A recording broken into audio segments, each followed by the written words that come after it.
This is a movie.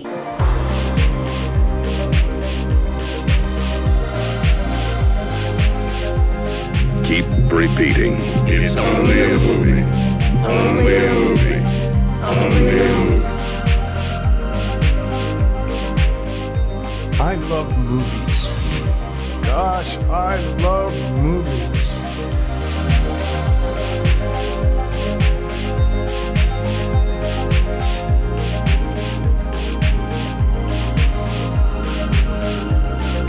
Listen to the Matt and Mark Movie Show. Dude, I had to bring something up because I saw this and I was like, does Mark know about this? Mark, do you know this is real? I'm sure you're probably like, I've already watched it. Mark, did you know that your boy fucking Jimmy C, fucking James Cameron, directed a Billie Eilish 3D concert movie? Yeah, it was like in IMAX, and I think it did really well, right? You see it was like Did you shot see for it? 3D. I only saw the I'll be honest, I fucking hate. I mean, she's probably awesome and the concert's probably great, but I've always disliked live performances, and I don't like movies that are like, even that Scorsese, hey, make a Rolling Stones. I don't give a shit. Oh, like, so you don't like concert films. You don't like The Last Waltz and shit like. So here's my thing. I learned about this the other night, and I thought to myself, I even said out loud to Jess, I was like, how much of a James Cameron fan is Mark? Did he go out of his way to watch this? Yes or no? And the decision was split.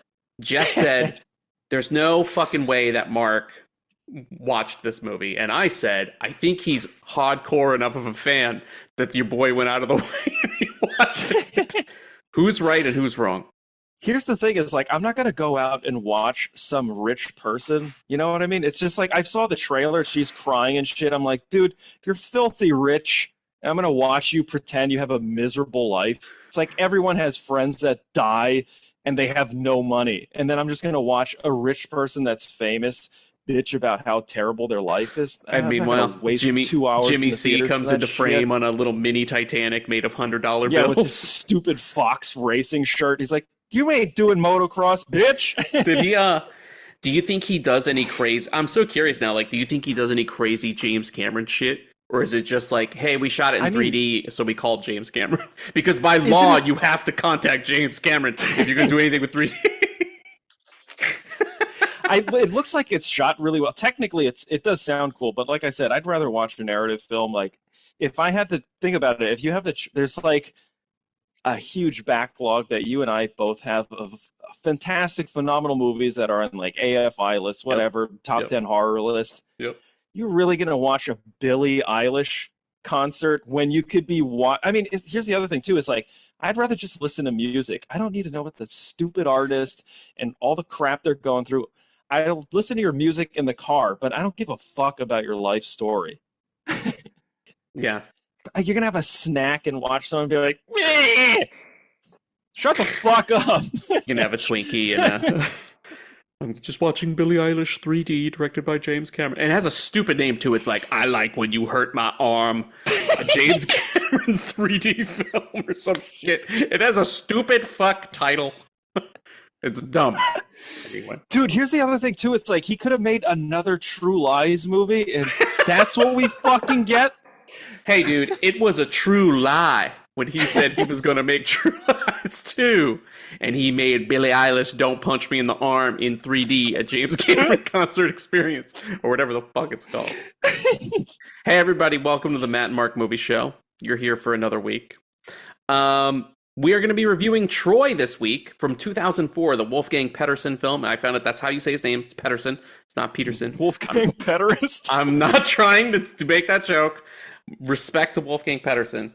We're going to be reviewing Troy. This is a first-time watch for me. I've never seen it. Mark is very familiar with the movie. Why are we watching Troy?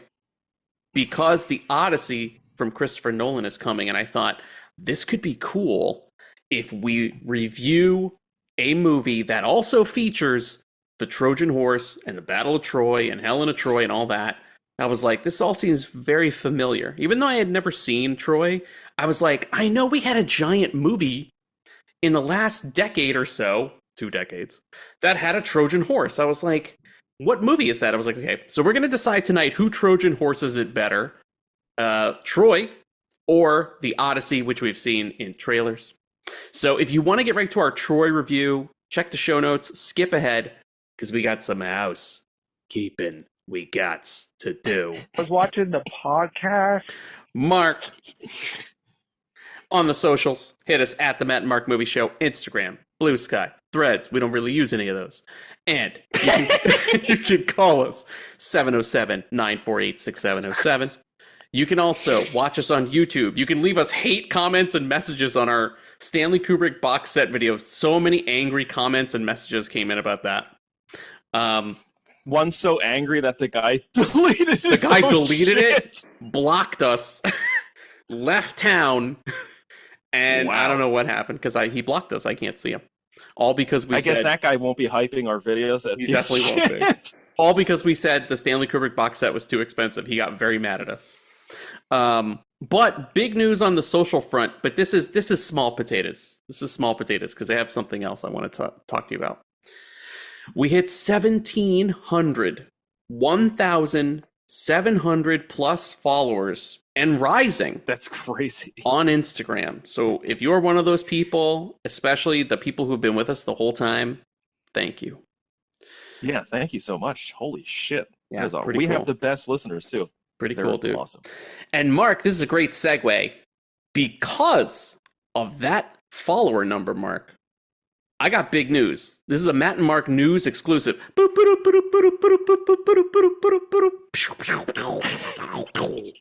Matt, I still don't have fanfare for that. Matt and Mark movie show exclusive. Oh, shit. Exclusive.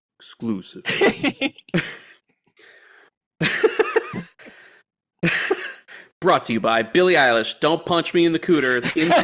Directed by James Cameron. Okay, true story, Mark, and I'm going to share my screen. Let me pull something up for you. Oh shit, dude! This is a big deal. This is a big deal. I want you to know before I reveal this news exclusive, Mark has not seen this. I have seen this. Just happened a couple days ago. Mark will be learning with you people live right now on air. I'm going to share my screen in a moment. I want to build this out. I'm completely in the dark. Mark, we have joked on this show many times about people wanting to partner with us, wanting to collab with us, brands sponsoring us. Mark, we got our first ever official invite from a brand to partner with them. Now, I am not going to tell you what I think we should do yet. I'm going to show you the invite because I want you to know what we're playing with. Here we go, Mark. I'm going to share my screen. Oh my goodness. Here we go.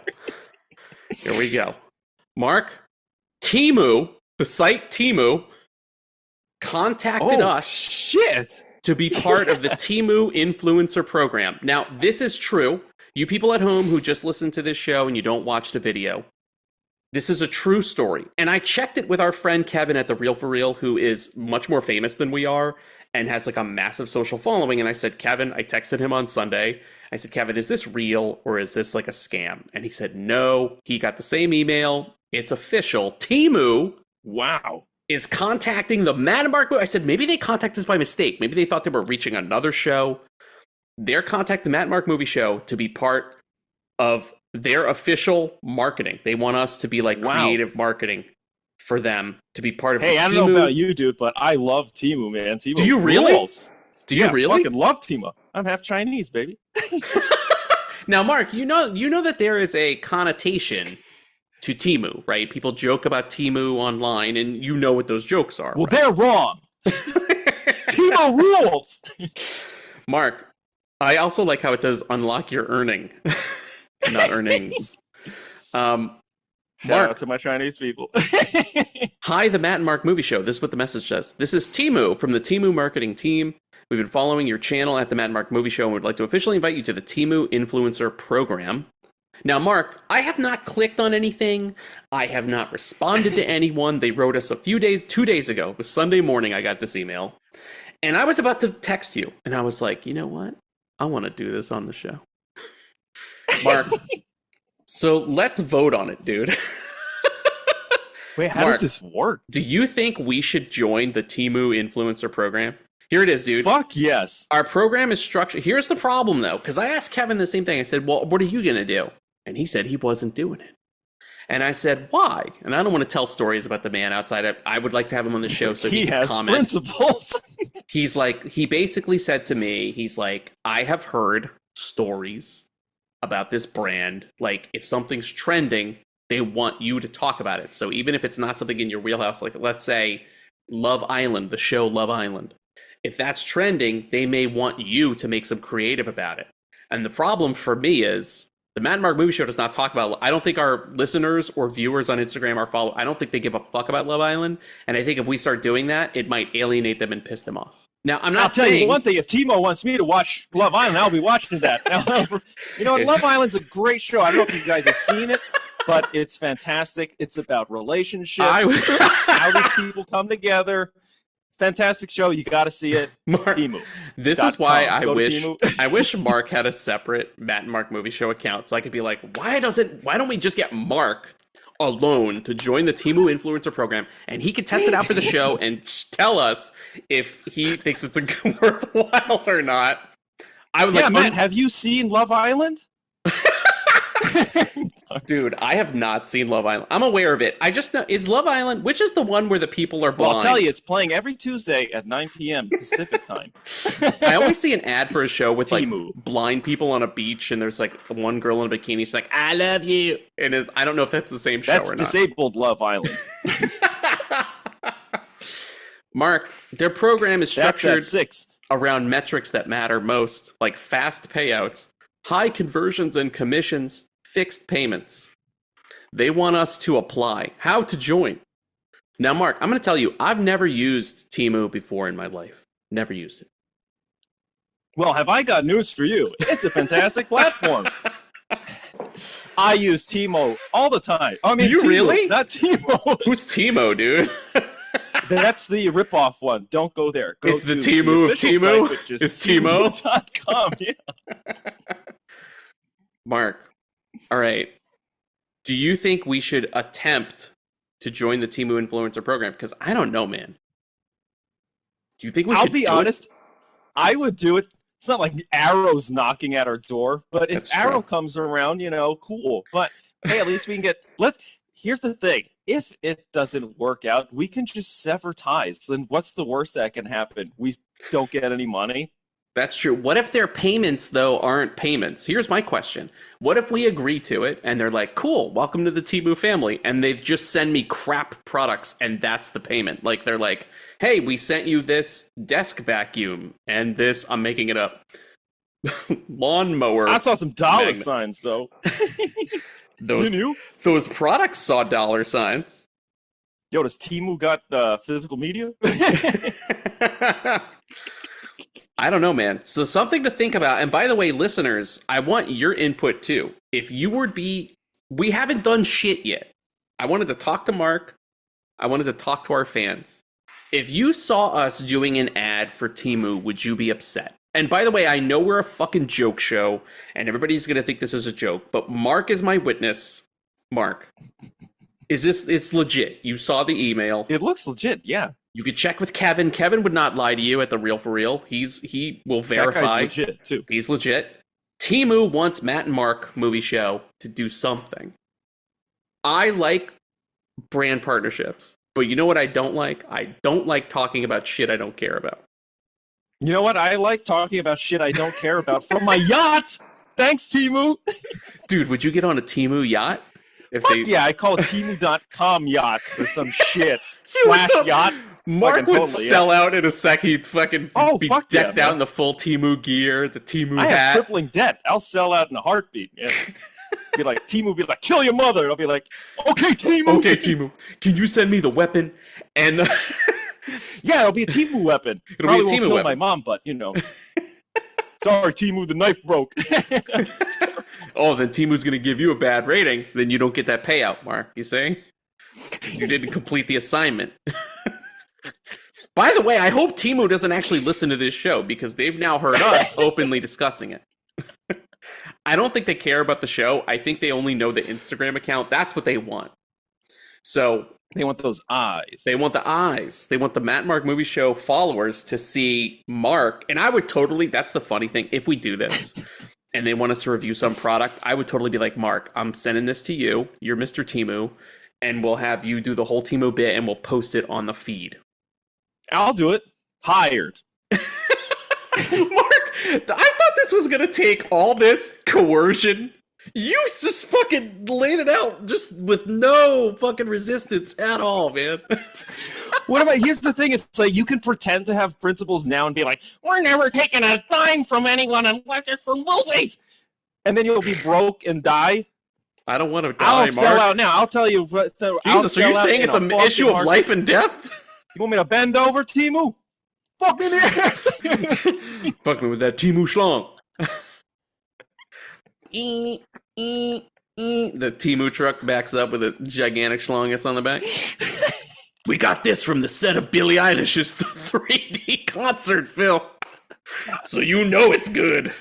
Temu wants me to go see the Billie Eilish Yeah, movie? dude, what if Temu's first assignment is like, we want Mark talking about the fucking Billie Eilish 3D movie? Yeah, send me. I will go. I'll watch that shit. I know whatever I said before, that was a lie. I'll see that movie. Sponsored by Temu. Dude, holy shit. Mark, this would be hilarious. I hope that... You see me at HHN? Temu gear. 100%. All Temu. From head to toe, Temu gear. Temu bucket hat. Fucking Temu hype jacket. Temu pants. I'm totally just wear Temu shit. What if they're like, look, let's make this official. We need you to get a Temu tattoo. It has to be the Temu logo. Like the website, Temu.com. Fuck yeah. Does that get me a yacht? Temu all the way. Put it right here, too. It might get you a Temu yacht. And I don't know how good that is. Yeah, dude, what if it sinks?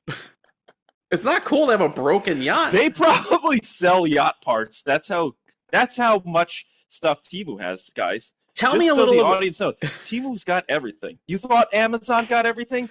Amazon ain't got shit on Temu. Did you do like a Malcolm X thing just now? Plymouth Rock didn't land on right? Plymouth Rock landed on us. That's how you did it. You did like a fucking Malcolm X thing just now. And the Malcolm X of Temu. Oh, You are the shit, Malcolm X of I'm Temu. Temu's loving this. If Temu ever listens to this episode and we agree, canceled, fired. Dude, I'm unemployed. What? I got nothing to lose, dude. Temu all the way, man. Dude, Temu you should me. be, even before we do this, you should enter to be part of the Temu street team or something. The Temu, Dude, the I'm Temu changing boosters. my name, on the Zoom thing. It's or gonna be Riverside. It's gonna be Mark Temu Monstrosky. You legally change your name, Matt? Can you? I will change my name to Temu. So it'll be the Matt and Temu movie show.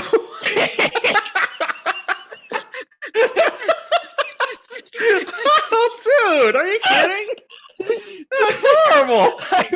I gotta change the logo. I gotta change all the stickers. That would be so funny.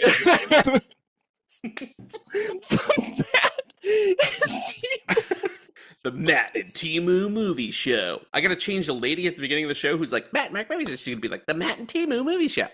Dude, just leave everything the same. Just whenever it says Mark, use some AI that's just like Temu. Everything sounds the same. I'll get the Morgan Freeman AI. Temu. Temu. I can't do it.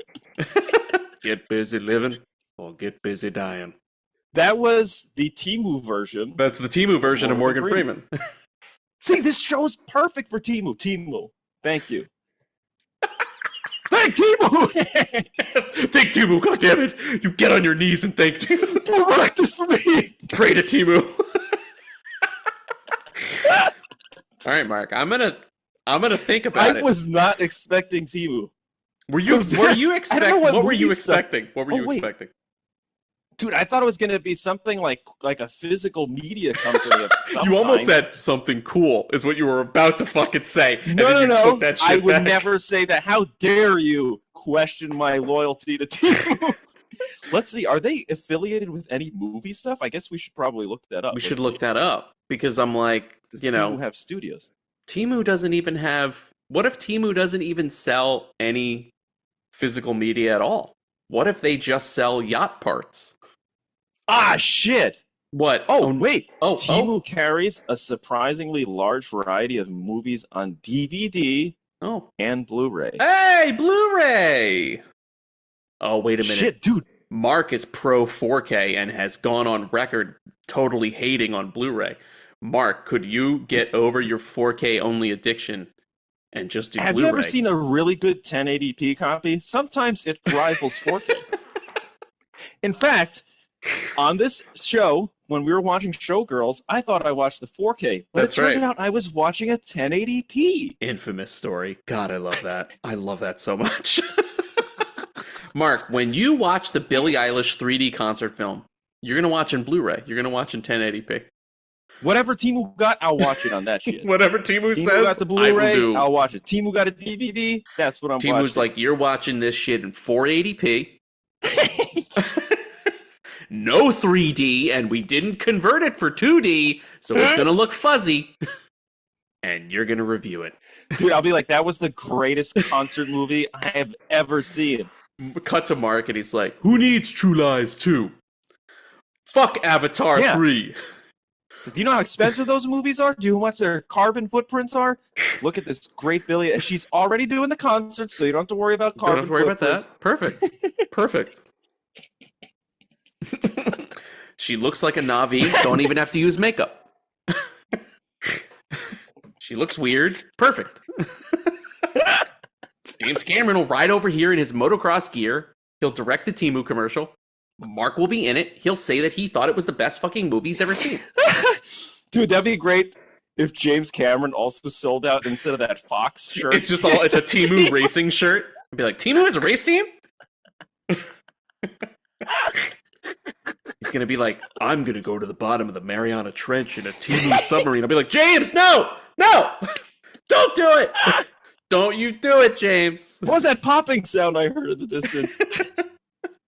That's not popcorn. Holy shit. So there you go. This is the funniest piece of news ever. But you know what's not funny? Temu. It's Temu and their commitment to their customers. So let me tell you this, people. We will keep you updated on this ongoing. We'll keep you updated on this ongoing Matt and Mark exclusive as the situation unfolds. And I promise this: if we decide to try this partnership, I will be upfront and I will tell every fucking person on the show and on Instagram what we're doing. I'll just say, hey, we're now going to be partnering with Temu. We're going to be doing some Temu things. And that's the way it is. And I'll just let you guys know. And if people don't like it, we're going to have to take that feedback and listen to that. But I don't know yet. I have to think about it. Mark and I will discuss more offline. But that's where you're these at. Fans sign up for our Patreon. Temu loves us. Temu going to give us some money. Temu's got their own Patreon. Patreons. It's not as visible, but you can use it.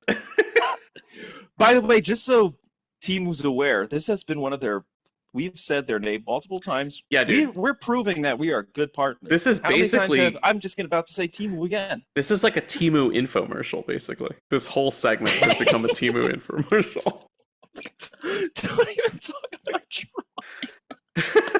Yeah, dude. Aren't we supposed to talk about Troy?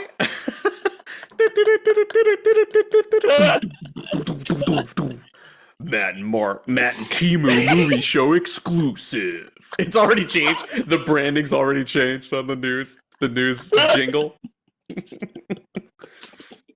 Okay, what if Temu was like, all right, you can join, but you can't play this anymore. I was watching the podcast. Dude, we gotta Good, play. fuck that guy. No, we can't lose the podcast guy. He's special. He called like twice and he was an asshole the second time. The second time he kind of sucked. The sequel was not as good as the original. We trust your voice. We watch your show. We want to give you earning. You know, maybe if we do a good job, we'll get earnings. One plural. earning. Oh, that's Yeah, I well, see. you You got to prove this way, yourself to we get the gotta prove earnings. ourselves. Yeah, That's right. I then see. we'll get earnings. But right now we're at the earning stage. Just the So, earning. One earning. Earning that trust with Temu. Just like you can trust Temu if you're out there looking to buy whatever you think you can find on Amazon is on Temu, baby. Dude, why? Let me ask you this, because I'm genuinely curious. I've never been on the Temu site before. Well, why do are people? you in for a surprise, my man? Why do people use Temu? Is it? Well, let me put it this Is way. it their variety of products? DVDs. They got, Is it just? They got Blu-rays. Remember, they got Blu-rays. They got Blu-rays. They got yacht parts. Let me put it this way. Are you an independent filmmaker? Do you want to get cheap props? That shit's all on Temu, bitch.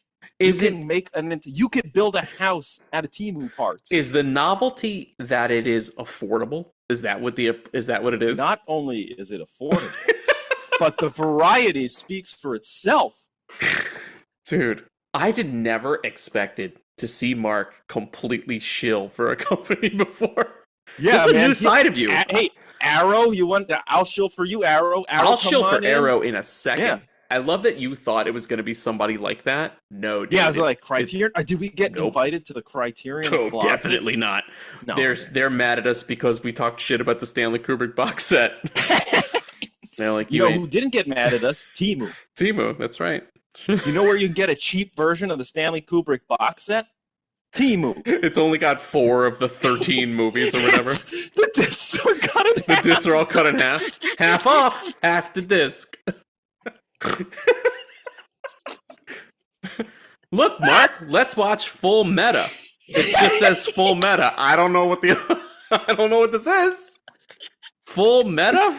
But it'll be a banger. It'll be a banger. It just has the boot camp scene and the Me Love You Long Time scene. That's all you need to know about the movie anyway. That's it. That is true. That is all you need to know about that movie. Full Meta.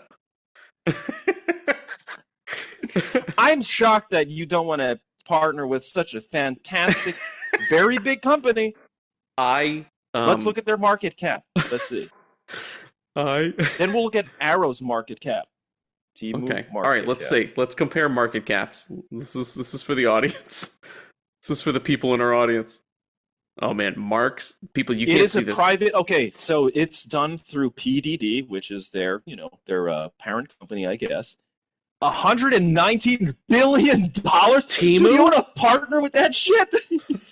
And Arrow's, what is Arrow? Arrow's like $40. $3. It's $60. They're losing money. It's the $60 I gave them to buy the Mortal Kombat set. Arrow, 4 years, probably gonna fold. Temu here forever. Temu here in spirit. Temu here forever. God, Temu, here's the thing, Temu, you start making physical media versions, man. Listen, bro, Temu's never going to give you up. It's never going to let you down. It's never going to run around on you and hurt you. All right? It's never going to make you cry. It's never going to say goodbye. All right? That's the Temu promise. Yeah, there you go, Matt. You got it. Thank you. That was the words of Rick Astley, everybody. Look at how Matt converted so quickly to Temu. You can do that too. Just take your Amazon Prime account, cancel it, and roll it into Temu. I can't wait to watch Full Meta. Yeah, man, with my Temu Because the best part on, is, it's only 20 minutes long. So, like, I can watch that shit as much as I want, anytime. Better. Yeah, dude. Then you can move on to, like, fucking Hellraiser 2, man. Yeah, dude. Get right to Hellraiser 2. Shit out of the way. Hell yeah. All right, so there you go. It's just enough to converse with a Kubrick nerd. That's all you need to know. That's all you need. That's right. They're going to be like, did you really watch this movie? And you'll have the context to tell them that you did. Because that's all. We love you long time. And they'll be like, okay, you watched it. That guy saw it.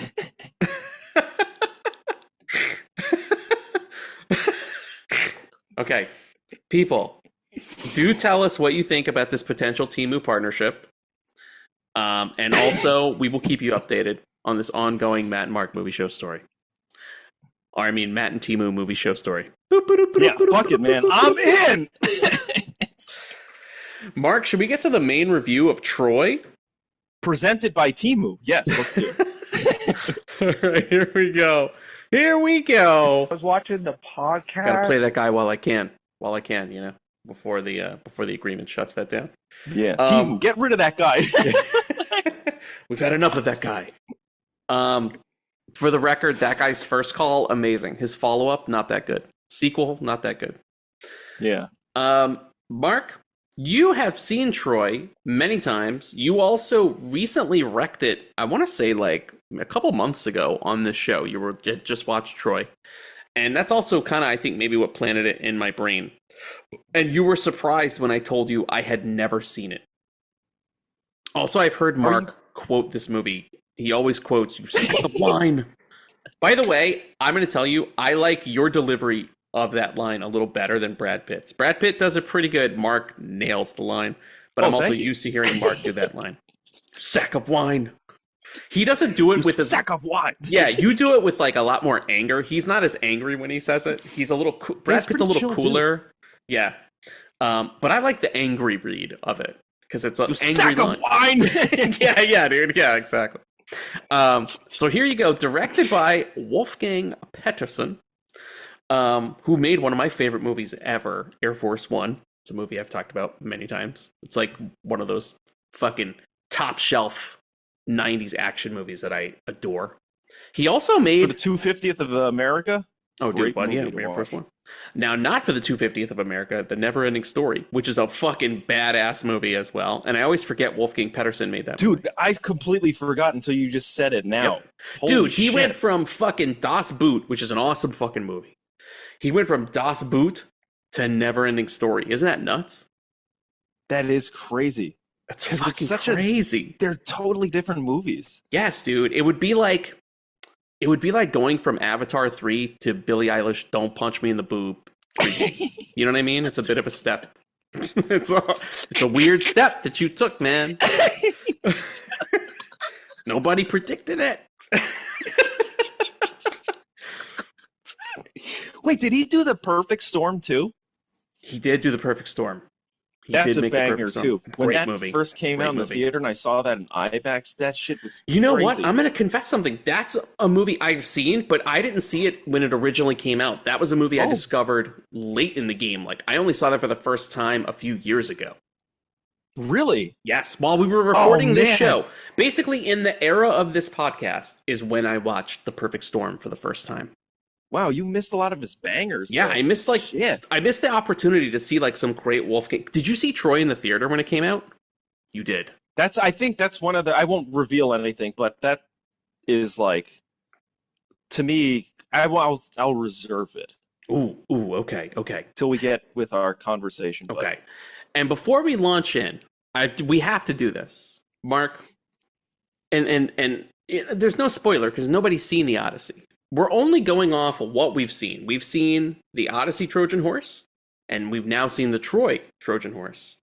And I'm going to tell you, I've not seen the Odyssey yet, but the Trojan Horse in Troy is fucking badass. It's incredible. And you know what I like about it? It doesn't look perfect. Like, the Christopher Nolan horse looks like a horse. It has details and features, and you can see the long snout and like the mane. It's even the mane is whittled in there. But you could still tell it's wood, but it's too much horse and not enough wood, right? Hey. But actually, there is wood. They put a horse dick on the Troy one. He even has balls. Exactly, dude. The Troy horse looks. That's the thing. The Nolan Odyssey Trojan Horse looks like it was made by like a scenic team at Universal. The Troy Trojan Horse looks like some dudes made it in the middle of the night, and I like that. Like, because that's what fucking happened.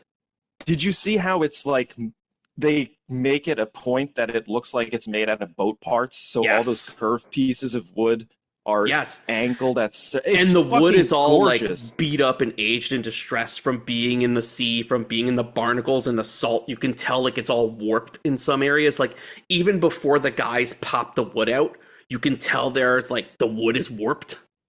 That's the detail I'm talking about. It's so cool. By the way, just to mention that there's a version of it in Turkey. It is fucking massive. Oh, didn't you go there in person? You saw it in person, right? I forced my family to go to the city where they had a display of it. The thing is, dude, if you're talking about just strictly from not just a props perspective, but from an artistic perspective, the way it's put together is so well done and thoughtful. The detail on it is awesome, but it feels like it does in person feel super imposing. It's massive. Did Like, they make there's you also- pay for it, or is it free? You just get to No, walk it's up just and check right it there out? at like in the middle of like this Holy shit. restaurant and shopping area. It opens up. I'll post some pictures. I'll send them Yes. to you. To Oh, put please up send them to me so online. we can It's share them on cool. the feed so people can Yeah. see. Yeah. But I'm telling you, it's very imposing. And in fact, there's one shot where Brian Cox is in the middle of the city yelling, and it's this up angle, and you see it Yes. on fire in the background. It looks that big. It's massive. Holy I'm telling you, it's shit. one of the most impressive that when, things I've seen. Is that when Brian Cox is like, "Let it burn, let it burn"? By the way, dude, Brian Cox is fucking amazing. Killer cast in this movie, and I'll go through the people I loved. Brian Cox is fucking revolutionarily good in this movie. Like, he's crazy yeah. good. Like, the way that people talk about him, I'm not a Succession guy, but the way that people talk about him in Succession, that's the way I'm going to talk about him in Troy, because he's fucking amazing in it. He's steals every scene he's in. He's so good. By the way, there's one detail I like, that anytime he's killing someone, they already have a wound, so you can Yes. tell he's just a total coward. Not and only he's just that, finishing off. But weak people. his big kill is through the back. He gets Peter O'Toole through the back, and I was like, "What a fucking pussy!" But it's such an awesome detail that Yeah, it's carries through the whole movie. It's great. It's great.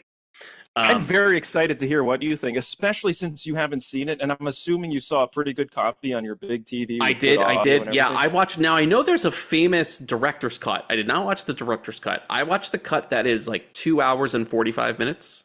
I'm assuming it's the theatrical cut. My cut ended with a Josh Groban song that came on, which I actually quite liked.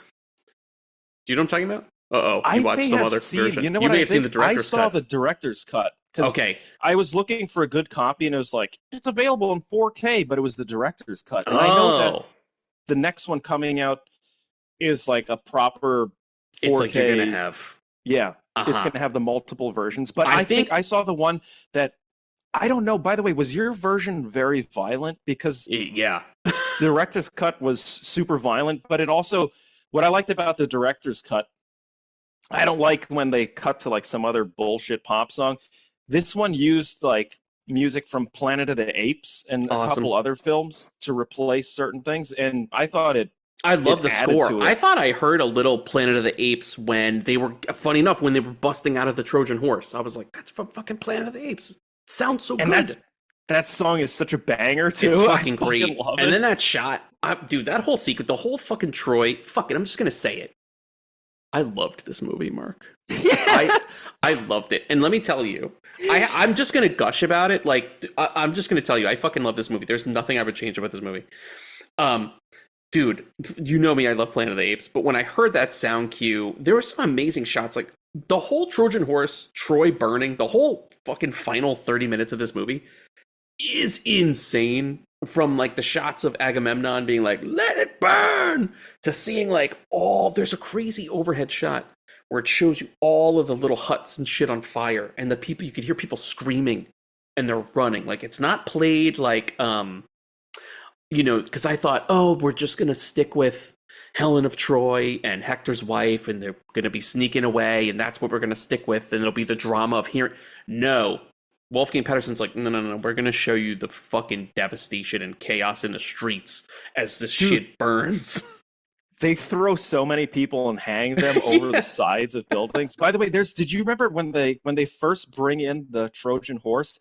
Isn't that shot absolutely amazing? It starts off at street level, then the camera pulls back and it cranes up and over the horse. And mind you, this is not like, it does not, okay, here's something I'll say, mentioning this shot, that, you know me, I'm a huge Ridley Scott fan. Oh my God, that is a huge fucking gun. Jesus This is my giant cup.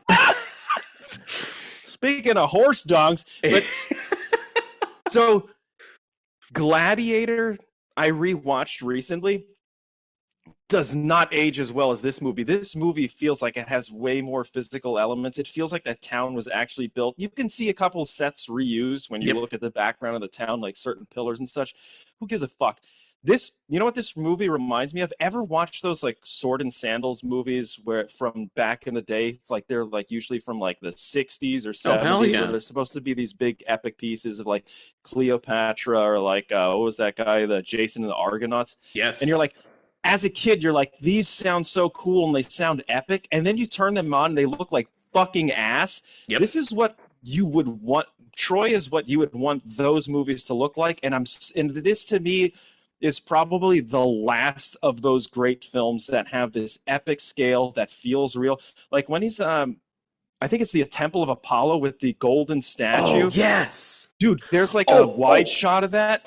I'm glad you brought that shit up. It feels like you're in ancient times in this movie. Like all the sets, there's like another beautiful crab shot of what's his name? The Greeks are talking about their strategy, and it's going past this pool, and you see the statue in the background. And it's reflected, and it's all these people. There's so many people. Yeah. It's fucking crazy. I'm glad you brought that up, the thing with Apollo and the statues, because I was like, I don't know if this is in the Homer story, the Iliad, right? Or if it's like, but like the Iliad and the Odyssey are two different things, okay? Yet, have you noticed in the fucking Odyssey trailer, it ends with a shot of Matt Damon, who I think it's Matt Damon, chopping the head off a statue. Now, unless that happens in both stories, Nolan straight up ripped that shit off. Because I was like, dude, they did the same shit in Troy when he fucking goes and he chops the fucking head off the statue. Well, I was going to actually ask you this. Did you know, didn't some of that, I feel as though, this is probably wrong, Christopher Nolan was probably influenced by this movie, I would say, and I 100%. Don't think it's. This is 100% probably false. But you see some of the shots at night and the scope of them, and it feels very naturally lit. Yep. They side by side could be from a Nolan film.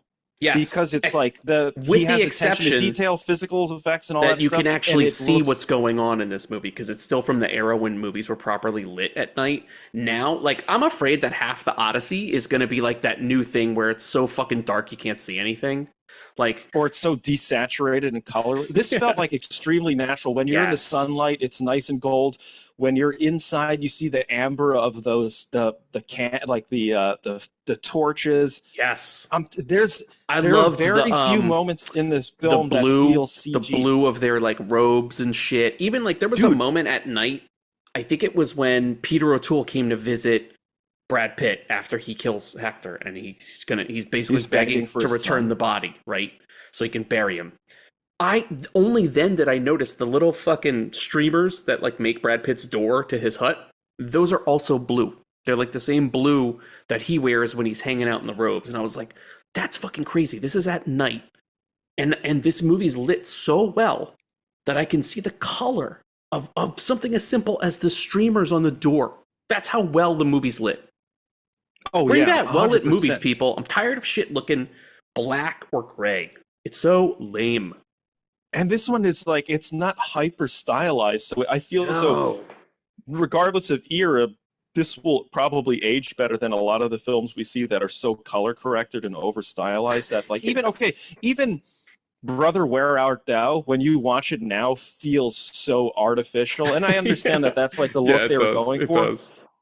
But sometimes certain eras have like color palettes that just don't work anymore. And when you look at older movies, they're like white balance, they're shot with proper color temperatures, and they just fucking look great. It's like you don't have to worry about it being over stylized and like having some weird tinge of green that you're later going to be like, that looks terrible. These movies just look, and you get, because everything is thought of technically as well as artistically, you can see these things like, dude, weren't those costumes so sumptuous with all the little details and like the metallic? I even loved seeing all the details on like the different helmets. Like you could tell, okay, like Hector's helmet and all the Trojan helmets have like this steel style with this like beading, right? Then when you go to the Greeks and you see like I forgot the fucking guy's name, but Brendan Gleeson, the guy who was married to Helen of Troy. His helmet, when he puts it on and he's going to fight Orlando Bloom, his helmet is made of like canvas, and it's got all these like, you could just tell, because at first we saw his helmet kind of like moving around and we were like, oh, cheap helmet. It's supposed to be steel. It's like made of rubber. And I was like, oh no, it's like a canvas helmet. It's supposed to look like that. It's supposed to move when he moves. So it's just cool, man, that attention to detail. That's the other thing. Compare this with a movie like, I know I love to dunk on these new Dune movies. I don't give a shit. Compare this with the fucking Dune movie where everybody's in gray. You can't fucking tell who's fighting who. This movie, there are literally thousands of soldiers in a shot, clashing, fighting, and I know every single. I'm like, that guy's a Trojan. That guy's a Greek. That guy's part of the Myrmidons. That guy works with Brad Pitt. Like, I knew immediately who everybody was, and I was like, this is fucking great. Yeah, no, who would have thought that like good costume design actually helps tell the story visually? You know? Yeah, seriously. It's kind of crazy. Sometimes I feel it's like by the way, I don't. There's a lot of people that I see or I've been reading. They're complaining about the costumes and all the shit in the Odyssey. Meanwhile, the movie's not even released yet. Yep. But I don't mind that stuff, like the stylized shit. That doesn't bother me. But me personally, I prefer this like ultra detailed, like. When you see royalty in this, they look royal. Yep. When you see the lower classes, it's kind of pared down. Like even Achilles costumes, like when he's with his cousin and they're practicing. I don't know, there's something about it, like you look at the shoes, it looks like everything ties together so well. But like you said, it's also to separate them from certain settings and environments they're doing. And it's not like one character is wearing the same outfit throughout the whole movie. There's so many costume changes. But you know what's each cool? One looks so different. Is that a costume is used as a giant story point, as a twist. When the Myrmidons think they're following Achilles into battle, and then we see Hector slit his throat, and they're like, oh no, oh my god, Brad Pitt's dead. Psych, it's the kid from Tron Legacy, his cousin, who wore his armor into battle. I thought that was a great touch. And so when it went back, I was heartbroken for that guy, his second in command, the guy that was like, we thought it was you, we thought he was you, we thought we were following you into battle. And you could see how pissed Brad Pitt was, because he was like, he knew the fucking guys had been duped, because he knew the cousin wanted to go to war that bad. That was a fucking great twist. That's what I loved about this movie, is that you see these movies, you know, I know we love to watch older movies on the show that are new to us. And to me, it's like, I still love, though, when it's not just the style or the cool effects or the fact that it's shot on 35. I like that these things aren't the only different, like, I am in awe when a movie genuinely surprises me with the writing and the story. When I don't see something coming, and I genuinely did not see that coming, and it's in front of your face the whole time. That kid wants to go fight so bad, and he's there. He's the same proportion, and when you put them together, he even has the same hairstyle. I never once thought that'd be fucked up if somebody thought he was right. It got them confused. The cool thing about it is it doesn't telegraph it in the way that you think. Yes. It only telegraphs it from when you think of it in retrospect, which is like, oh yeah, Brad Pitt has been teaching him when King Odysseus comes and he tries to recruit them. Yes. They're both fighting in the same way. And it's such a smart way to do it without saying like, this is why it was confusing. The other thing that I have to say too that I liked, I don't know if this was in your version because I did watch the director's cut, was after Brad Pitt encounters that reveal and he punches his friend, later he apologizes to him. Oh, yes. And I thought that was such a cool... we had that, yeah. It actually... Brad Pitt's character, his Achilles is not just like this eye candy character. He has a lot of nuance to him. He's a very thoughtful character, and he does a lot of things that you watch him grow. The audience would want him to do. Yeah. You know what I mean? But you also like watch hits him his grow. Best friend. Because at first I thought, yeah, I was like, he's just the perfect killing machine. This guy's not that interesting. And for a while, I was way more interested in Hector. I was like, I thought the Hector character was great. I also just love that character. And Eric Bana, I thought was fucking awesome. Oh, he's fantastic. And he's got to deal with this shitty brother, Orlando Bloom. He's got to fucking deal with like the pressure of the king, of Peter O'Toole, like being everything to his dad. He's got to lead these guys into battle, but he doesn't want people to die. He's just like a good soldier and a good man. And so when it comes to the point where you think, oh shit, Hector's going to face off with Achilles, you like both guys so much, you're afraid because you don't want the fight to happen because you know that someone's going to die and you don't want that. That's a sign of great writing, by the way. But oh yeah, I fucking did. I came around on Achilles, especially following the death of Hector, because he does grow and he changes. You see him becoming more aware. Like you see the two shades of Achilles, like when he kills Hector and he drags his body around behind the chariot, which is fucking stone cold shit, right?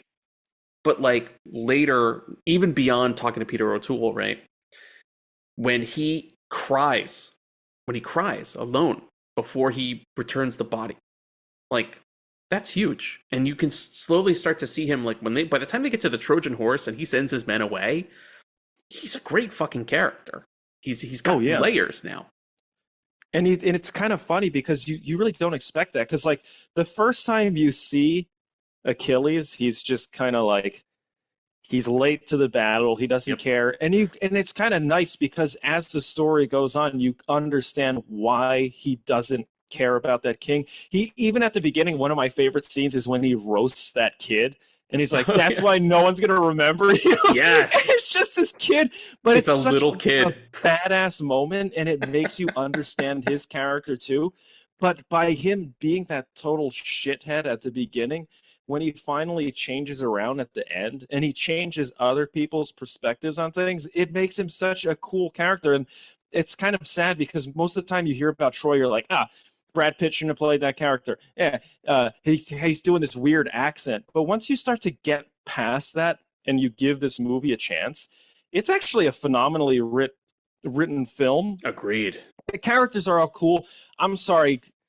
I know a lot of people hated this movie because they're like, it's whitewashing. But if you look at the thing is, it just says it's a movie inspired by. It's okay for people to play certain characters. This is shit that's ancient history. It's like, okay, whatever. Also, the other thing is like, dude, you're seeing these, as far as our era of actors are concerned. Oh my God, outside of Peter O'Toole, and you are seeing these people at like their golden age. It's a murderer's row cast, and it's like even people who you'll come to know. Like I was surprised to see Rose Byrne show up, and she's got a major role, right? But you got fucking Eric Bana, Orlando Bloom, Brian Cox, fucking Brad Pitt, Sean Bean. By the way, I was surprised to see Sean Bean, and I got to tell you, Matt Damon has a lot of hard work ahead of him and big shoes to fill because Sean Bean was a fantastic Odysseus. He's great. Dude, he's so different than his usual. By the way, that was great casting too, because I remember when I first saw this movie, I wasn't too familiar with the ancient writings. So I thought it was brilliant that they cast him because he's this person you expect to die. You expect him to be like a weasel. And spoiler alert, he survives and you're so happy. But the thing is, the other cool part is when they first introduce him and he's just sitting on that hill with his dogs. Yes. He's such a fucking cool and likable character from like the get-go. I don't know, there's something I loved. I was like, I think this might be the most likable Sean Bean's ever been in a movie that I've seen. Yeah. I totally agree 100%. He's an honorable, quiet person. And I like that he and Achilles have their own, like when all the politicians are bullshitting, they kind of have their own little communication and side eyes. They talk for real with each other. They don't talk in politics or bullshit. Like they're friends and they can keep it real with each other. I really like their relationship a lot. It's so layered because you get every aspect of society too. And like how the people at the top are thinking about things all the way down to like your soldiers that are in the dirt. It's fucking, I don't know. There's so many cool reveals too. Like also when that, the scout finds all the boats hidden. Oh yes, that's a great moment. And then he gets fucking like 3 arrows right in the chest right away. It's so good. I was like, oh no, classic Hollywood shit. And then it's like, I was like, okay, great. But here's the other thing too. Petersen don't play that shit. But think about it too, like just going to like the battle perspective. You watch Lord of the Rings now, that looks so dated. It looks bad. It does look bad. When those people are clashing and they're hitting each other with so much force that these stunt actors are flipping over the shield and I walls. also love too that dude, it's crazy. They loaded their armor with squibs and blood packs because when some of those hammers hit, there's just blood spraying out. Like there's a great moment. It's like Braveheart levels of violence. Oh, I even think it might be more, dude. It seems like hyper violent. It's crazy how violent it is. Also, you know what I love too? You know I'm a big fan of this. Is when the giant flaming like boulders start coming down the hill. Fucking amazing. Fucking and amazing. You can tell by the light interaction that most of it is fucking real. It's real. And it runs over one stunty guy and that guy is fully on fire. I was like, that guy's dead. That it's like, and it had like the massive volleys of flaming arrows to light the Yes. fucking balls on fire and like run So people cool. over. So cool, man. You Yeah. see like the battle tactics. I don't know. This movie has like everything, and I'll say, for a movie that's this long, the pacing, Oh, yes. it goes by so quickly. It does. I could have watched another 2 hours and like not even felt it. Like that's another sign of a great film when you're like so invested. Dude, I loved it. I loved it. I also loved there were just so many touches I loved, like even visually. Like I love the way that Brad Pitt fights when he does that like jumping stab move, and sometimes Dude, his famous cheese move. that looks awesome. But then also there's a moment where sometimes that's shot in profile so you can get a real good look at the action and like a master. But then other times there's like a weird, almost like a mount, almost like he has a camera mount to his armor, kind of like first person, when he like, there's a couple times when you could see the blade kind of like going in, or like you could tell he's making the jump going in. I was like, this shit looks awesome. It looks so good. There's this one fight with Brad Pitt. I forget, I think is it before or after the Temple of... Anyway, it's like this super frenetic. By the way, the camera works awesome because there's not a point where you're like, I don't know what these people are doing with their swords.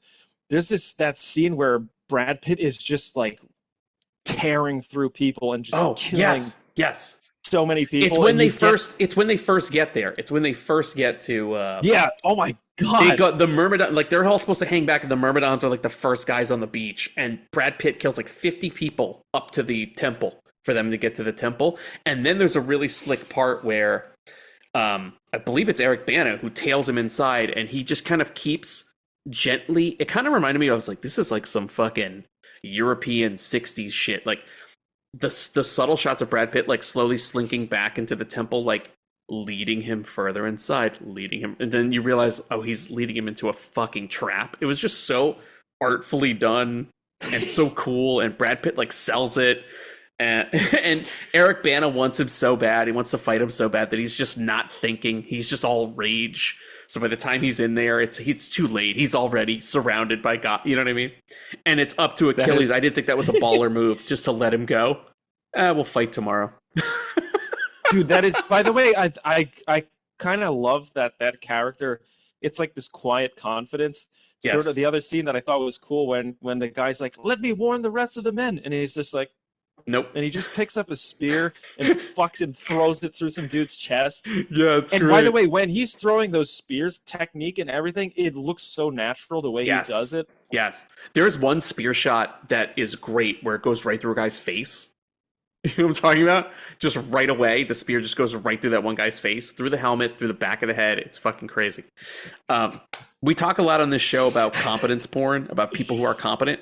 This movie, especially on the Greek side, is filled with competent, like Brad Pitt, like all those soldiers, his second in command, all the Myrmidons, like, and you've got some good competence too with like Hector and those guys. All right, I'll ask you this. Let me ask you this. Because every time I saw them, I was like, I hate these characters. I want them to die.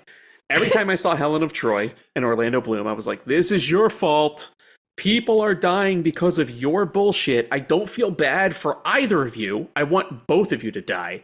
And I was kind of surprised. I guess good on him. But I was kind of surprised that Orlando Bloom took this role. Because this is like at the height of the Orlando Bloom wave. Like Lord of the Rings, fucking Kingdom of Heaven is about to come. Like, he's in that zone, and he plays a complete fucking pussy. I guess. And he does it so well, too, with the way he kills Achilles, too. Yes. The cousin's just like, no, stop it. And he's just like, fuck you. But it's I think you're supposed to hate him. Because you're supposed to hate him. He's irresponsible. He basically causes... To me, I think they play into that a lot because at the heart of it, it's kind of like an anti-war movie. You're like, yes, wars, if you think about it and you break it down, they're always started for the dumbest shit. And they hammer it home by constantly saying, like, the old people are forcing the young people to die for no fucking reason. And I think that's so if anyone sees that as some sort of problem or it's just like stupid for the script, it's part of the script to have him play this kind of like cowardly. Dude, the other thing too is like with that fight with Brendan Gleeson, when he holds onto Hector's leg, you're like, what a fucking piece of shit. Because you know that by him dying, he does these things that are noble until he can't handle it anymore, and then he passes the buck. But that's what makes that character like I feel as though you're supposed to hate them. At least Helen has some perspective, though. This is your line, Mark. Odysseus, Sean Bean says, "War is young men dying and old men talking. You know this. Ignore politics." Fucking great, dude. There are so many good quotables in the movie. Sack of wine is great, dude. But he's got, to me, the best Achilles insult in the movie is when it's always when he's talking to Agamemnon, because they fucking hate each other. But there's a great moment where he goes, "I'll be smiling over your corpse." Dude, that is so like, terrifying. The way he delivers it too. Yes. And he has another great line later when he's talking to Rose Byrne. It's something like, "The gods envy us because, you know, our life is finite and we're doomed, and that's what makes everything we do beautiful." Like, I was blown away. Like, several times I turned to the producer in the booth during the movie and I was like, this is dialogue. This dialogue is incredible. Like, I don't remember the last time I came out of a movie and the dialogue was the first thing I thought of, where I was like, this is so many great lines. I can't believe how the dialogue is so good in this. Yeah, it's like a lot of it is very poetic and meaningful. But it doesn't, by the way, that kudos to the actors, because when they're delivering them, there's not a moment where I'm like, no, that didn't come out right. Not at all. You kind of like hang on to their words, and it kind of feels like it brings that level of epicness to like another level, because it's not just epic in scale, it's epic intellectually too, which I didn't think about when I saw this movie coming out. I always thought it was just like, it's just good looking people in like a sword and sandals movie. But as maybe it's because I'm older now, but I loved, by the way, okay, going back to me in the theater, I fucking loved it in the theater. The scale, the scope, the violence, everything. But now as someone who's an older adult, there's way more nuanced than my first viewing. So every time I watch it, I pick up something more, and every single time the more I watch this movie, the more I love it. There hasn't been a time where I've been like, oh, that section sucks. I'm always like, here's a new cool thing that I've picked up from watching this movie. It's fantastic. Let me tell you how much I like this movie. I'm buying that fucking 4K. Yeah, that's how much I need it on my shelf, because I want to revisit it. I definitely want to watch this director's cut now that you saw. I loved it. The only person I laughed at, by the way, getting back to the cast, and I didn't laugh at the dialogue, and the performance was great. I kept laughing at Peter O'Toole because his expressions were so over the top. His like wide eyes, like we kept laughing at him. But for the record, it was cool to see Peter O'Toole in the movie. He does a great job. He's Peter O'Toole. He does a great job. But there's so much kissing with him. Oh, he so kisses much. So many cheeks. He kisses cheeks. He kisses hands. He kisses the air. It's too much kissing in the role. That's when I was a little like, maybe Peter O'Toole's just starved for human contact, and they were like, that's not in the script that he kisses the hands, but fuck. By the way, you know what it made me think, though? Just because of the way he acts, it's kind of like, if you think about the storyline, right, in that he's protecting his children at the expense of his kingdom, the way he treats them in that over-the-top lovey way kind of makes it seem like it makes sense that he's thinking too much of his children and less about his people. Yeah. Because you're right. He's so blinded. He's blinded by his children. He's blinded by that. And it adds a little bit of senility. But you know what's ironic, though? You know what's ironic is so he's blinded by love. He's blinded by family. However, he also kind of treats his family like crap, because he is kind of rude to Paris, Orlando Bloom, and he tells Hector in front of everyone, like, you're the son that I love. You're the son that I take the most pride in. Like, he basically love bombs him in front of Orlando Bloom. And I can't tell if that's the way it always is in that family, or if it's just because Orlando Bloom fucked up and he's causing this whole war and everybody fucking hates him. But you're right. It's a weird dichotomy to say he's blinded by his love and loyalty to family, but he also kind of treats his family a little skewed. The shit's uneven. He definitely shows favoritism. But to be honest, dude, if you were him, would you be like, "Nice job, Paris, fucking that lady and getting us in trouble"? No, I'd have been or like, you'd be like, kill "Look at my dope ass son who's like fucking fighting these wars and yeah, great I'd be like, strategist." hey, how do we get Paris and Helen of Troy the fuck out of here? I'll turn them over myself. I hate them both. They suck. All they've done is literally every single person who dies in this movie, it's their fault. That's it. It's their fault.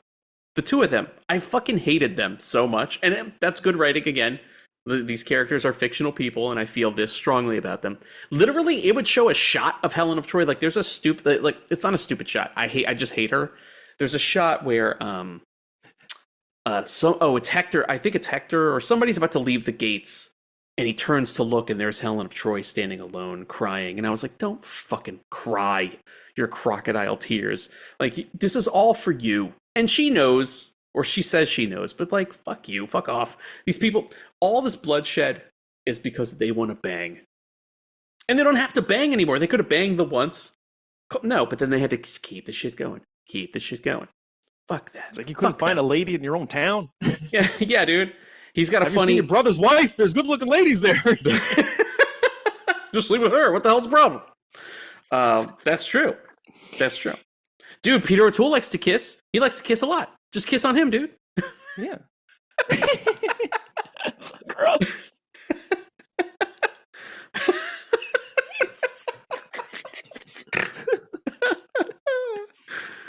Oh my god. Oh my god. Mark, I loved this movie. I was kind of shocked by how much I loved this movie. And it's funny you brought up Gladiator, because the first thing I thought, and this is so unfair, but the first thing I thought in like the opening few minutes of the movie, I was like, oh, this was a few years after Gladiator, so clearly they were riding the wave of like the resurgence of the sword and sandal, right? And literally as the movie progressed, I want to say another 15 minutes passed, and I was like, this is better than Gladiator. I hate to say it. It's not a competition, but I'm just saying this is a really special movie, I think. And Gladiator is very of its time, you know? This one felt like they put their all into it. Yeah. And when you think about budgets being spent, it's like, okay, everything went onto the screen for this thing. Yes. And you could tell it was like, out just watching that movie, I was like, shit, because we've always wanted to make movies, but when you think of like some of the scenes, the scale of them, and the fact that there are so many of these scenes that have scale, it's like, how the fuck do you make something like this? Because you're working with so many different people, actors. How are you corralling all those extras and battle scenes and shit? And I thought, did he employ the entire country of Turkey? It's like every single person had a job. Like, for 6 months I was in the movie Troy. That's what I did. I went to work. I put armor on. I ran around in the sun for 6 hours. Got up the next day. Did it again. But it's cool. Wasn't it cool to see where it's like everyone was just like full in on this movie? Yes. And it's a shame it bombed. But my hope is that new 4K will resurrect this movie and we'll start to get it in the theater again, because I think so. It's a waste of film if it's just on home screens. This is designed for the theater. Yeah, this is definitely... I can't think of any other movie that was like that has to be in a theater set. Yeah, this is definitely joining my big screen bucket list films list, because like I want to see this big with an audience. It's kind of crazy too, because like we've already missed. Clearly, it hasn't had the resurgence point yet, because the 20-year anniversary would have already passed 2 years ago, and there was nothing. There were no Troy screenings. So maybe for the 25th, enough people find it on home video. Right, we've got another couple years. People can discover it and see how special it is, and then maybe we'll be seeing it on the big screen. It's like, come on, Fathom Events, like get some cool shit in there. What the fuck? But you know what the thing is? It's like, you're showing me William Shatner's bullshit for another night. You ain't show me no Troy, man. But it's kind of, what I think the problem with this is, everyone there had their preconceived notions about the cast list, and that affected the reviews, that affected people's viewpoints on this movie. That sucks. And I feel as though people don't worry about the Metacritic scores and all this other crap. Just go into it. Don't go with a Metrograph crowd, because they're going to be like, ha, old movie, funny. Go into this like, Just see it by yourself for now, because you don't want, and don't tell anyone you're seeing it. Just watch it on your own. You don't want other, because dude, people Watch it suck. alone in shame. They just want to shit on a movie for no fun. Just like I shit on the Billie Eilish movie, so I'm a piece of shit too. But at least it wasn't about this movie. But I feel as though there are a lot of movies that you need to go in without anyone else's outside perspective invading your mind. And that's how I did, because I had no idea that yourself. any of this controversy was there. All I knew was I was like, Mark loves this movie, and there's a Trojan Horse in it, and there's also going to be a Trojan Horse in the Odyssey. I'm going to watch this movie. That's literally, I could not have known less. That's all I knew. And I sat down and I was blown away by it. Just blown away by it. Just the craft, the scale, the immensity of some of these battles. The dialogue, I just couldn't get over how good the dialogue was. I was like, this feels like a real fucking movie. Like, keep in mind, right? I watch a lot of junk. So when I see like a quality piece of movie making, it doesn't happen often. So it blows me away. Essentially, you know, it's like if I'm eating junk food, and somebody puts a fucking lobster and a fucking Wagyu steak in front of me, I'm going to be like, holy shit, what is this? This is fucking amazing. People eat this all the time? This is great. And then next day, dude, I'm back to the Lucky Charms. I'm back to the bullshit. So that's what this was. This was a surf and turf at a very high level. Classy filmmaking. It's, I don't know about you after seeing it, but after watching it for, I guess this is probably my like 5th or 6th time. It's kind of like it makes you kind of think, was this the last big epic, mostly physical effects films that we'll ever get? I mean, yes, the new Odyssey is promising to be that, but this one just has like, this one feels like theatrical. Like the ad for it would be like CinemaScope, and then you know, there's something like, it has this like gravitas to it that's like, it's like, this is what film was made to be. Like, this is what audiences, like every film should be at this level where they're like enticing you to come into a big screen experience.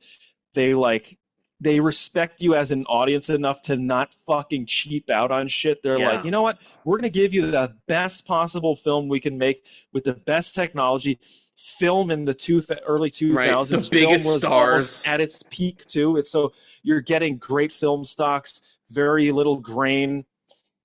Everything looks gorgeous. Lenses were at a degree where they're fucking beautiful. You're not getting this old shit with the fucking hair in the gate, and you know there's vignetting, and the lens looks like a sack of shit, and then the fucking it looks film like a sack of old wine and washed out. Yeah, sack exactly. of wine.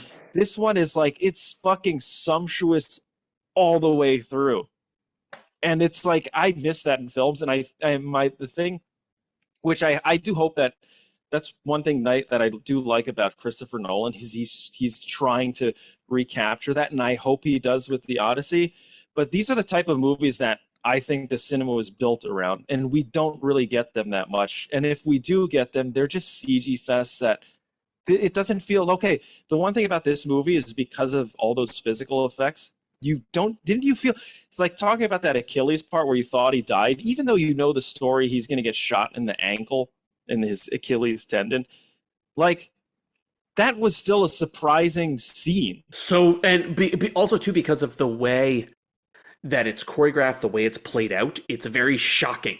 Also too, not to be this guy that it's so fucking obvious, but like Brad Pitt's reaction is very shocked. Like, there's a way that he like gasps, almost like a death gasp when he goes down, and it's such an awkward move. And then like Wolfgang Petersen does like the overhead to really show you, like, here he is like lying flat. He's laying at an awkward angle because he's fucking dead. Like, it's so artfully done, but it's artful in its simplicity. It's the same thing for the Trojan Horse. There's no bombast. There's no spectacle. It's literally just the Trojan Horse is the point of the scene. We have this amazing physical prop. You move it in. There's one super wide master. No cuts. No music stings, nothing, and you slowly start to see the boards pop off, and he hangs. He does not cut away, he doesn't cut in, he doesn't cut to a reaction. You're in the same still wide to watch all the guys, everybody pop out. And I had a moment where I was like, that's fucking baller. Like that's really inspired choice because of its simplicity. Its simplicity is what makes it so special. He's not hiding anything. He at this scale, he doesn't need to hide anything. He wants to show off all the amazing scenery, the set. He wants to show you how clever it is just by fucking turning the camera on. It was kind of a brilliant moment where I was like, fuck, more of that. More of that. I totally agree with you. By the way, that's the one thing that kind of scares me about the contemporary filmmaking is like, you know, the bokeh is the lens is so fucking shallow. This one, I never got a sense where it was like, the background is so blurred, it could be anywhere. And the other thing too is like, I love when filmmakers, even if it was just a 2-man fight scene, like with Achilles and Hector, they cut to the massive wide where they're this tiny and that giant wall is behind them. All the people are looking over the wall, and it's this fucking epic shot of just 2 people fighting. That shit to me is brilliant because it's like, yes, we have these sets and we're going to use them. We're not going to try to like shoot around it and make it so personable that you kind of forget where you are in a location. Yeah. This one is just like, we're going to fucking show it. And it looks to me though, it's like huge. one of those movies where like the city is a character, like Troy is a character, and so it also plays a part. So there's no use in hiding it. You want to see the walls, the gates that they talk about. You want to see the horse. You want to see like, okay, you want to see the camp where the Greeks are, like, and all of that stuff is well established. Like, it's cool. It's cool because you don't get that anymore. And you see the scale, you see the detail. It's fucking awesome. This movie is awesome. If you've listened to this whole review and you are not convinced to watch the movie Troy or give it a chance, I don't know, man. Go watch the Billie Eilish 3D concert film. I don't know what to tell you, man. I actually have a question for you. So you said you saw the producer in the booth watched this with you? Yes. What did she think? Just out of curiosity? She enjoyed it a lot. We watched together because I was like, hey, I'm going to watch this movie for the show. Usually the movies for the show she's not interested in watching. I'll be like, what do you mean you don't want to watch Orca? She's like, no fucking thanks, dude. But I was like, hey, I got a movie with Brad Pitt. It's like a sword and sandal thing. There's all these actors. And she was like, all right, I'm in. And then I knew right away, 20 minutes in, we were like sucked in. But yeah, she really enjoyed it too. I didn't look at, that's fucking great to hear because from my perspective of seeing it numerous times and not a first time, I didn't look at my phone once. That's the power of this movie, yeah. Yeah. It keeps your eyes glued. Yes. Did she have a favorite scene or characters? Or no, we just liked, I think she was super into Achilles, liked his character, also pointed out that he had an arc. And we both really liked, you sack of wine. We repeated that right away because it was just really funny. By the way, wait, I want to play that because it is so fucking good. If you leave this with nothing, leave at least with this. It's so... My brother and I always say that to each other. Sack of wine.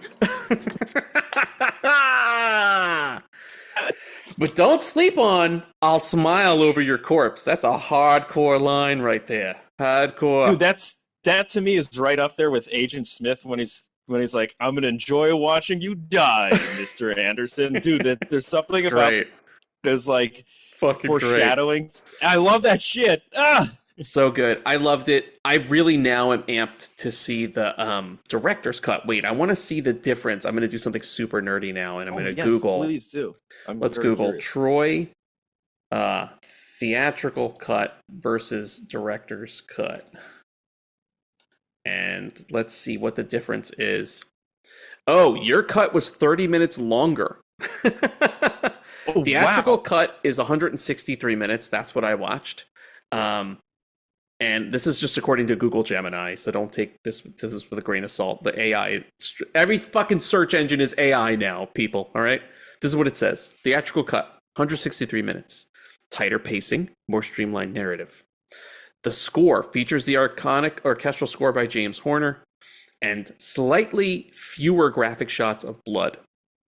The director's cut that Mark watched is 196 minutes. It adds 30 minutes of footage and includes more scenes of political intrigue, additional character motivation, and significantly more graphic violence and sex.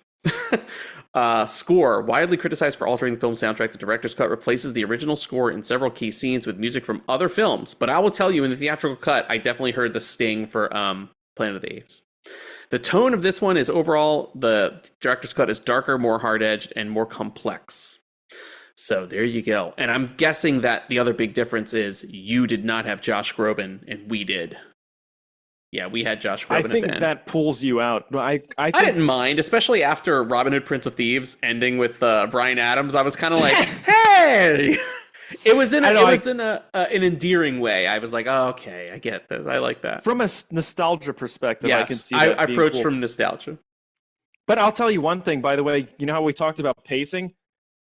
I didn't feel as though the director's cut lacked in pacing. I thought it was, because like I said, I had seen, I guess, the theatrical cut like a couple months ago, and to me they both move the same. Whoever cut it together, brilliant job. My thing is, like, my version was already hyper violent, so I can only imagine the extra violent version that. By the way, that's why I was asking you at the beginning. I was like, how violent was your version? Because this one, this is probably, I think this is the first time I've watched the director's cut.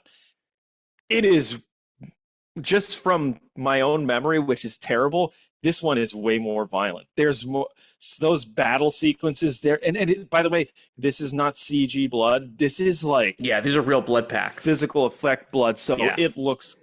You're just it like, sprays. Oh my God. If you get hit with something, it sprays out.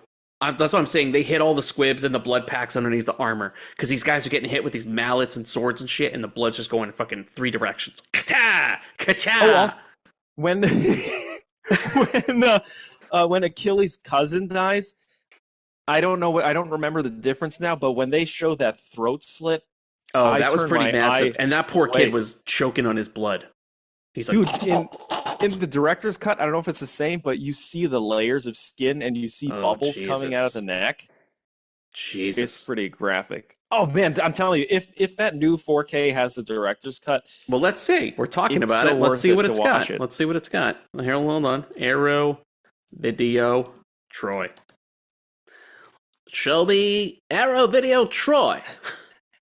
Let's see. Limited edition 4K. It's 3 discs. I'm looking right at it. Wait, why am I not sharing my screen? God dang it, Bobby. All right. Here we go. Get out of here. Pop-up window. Troy limited edition 4K. It's only $35. You can scoop it up for $35, right? Dude, that is so on.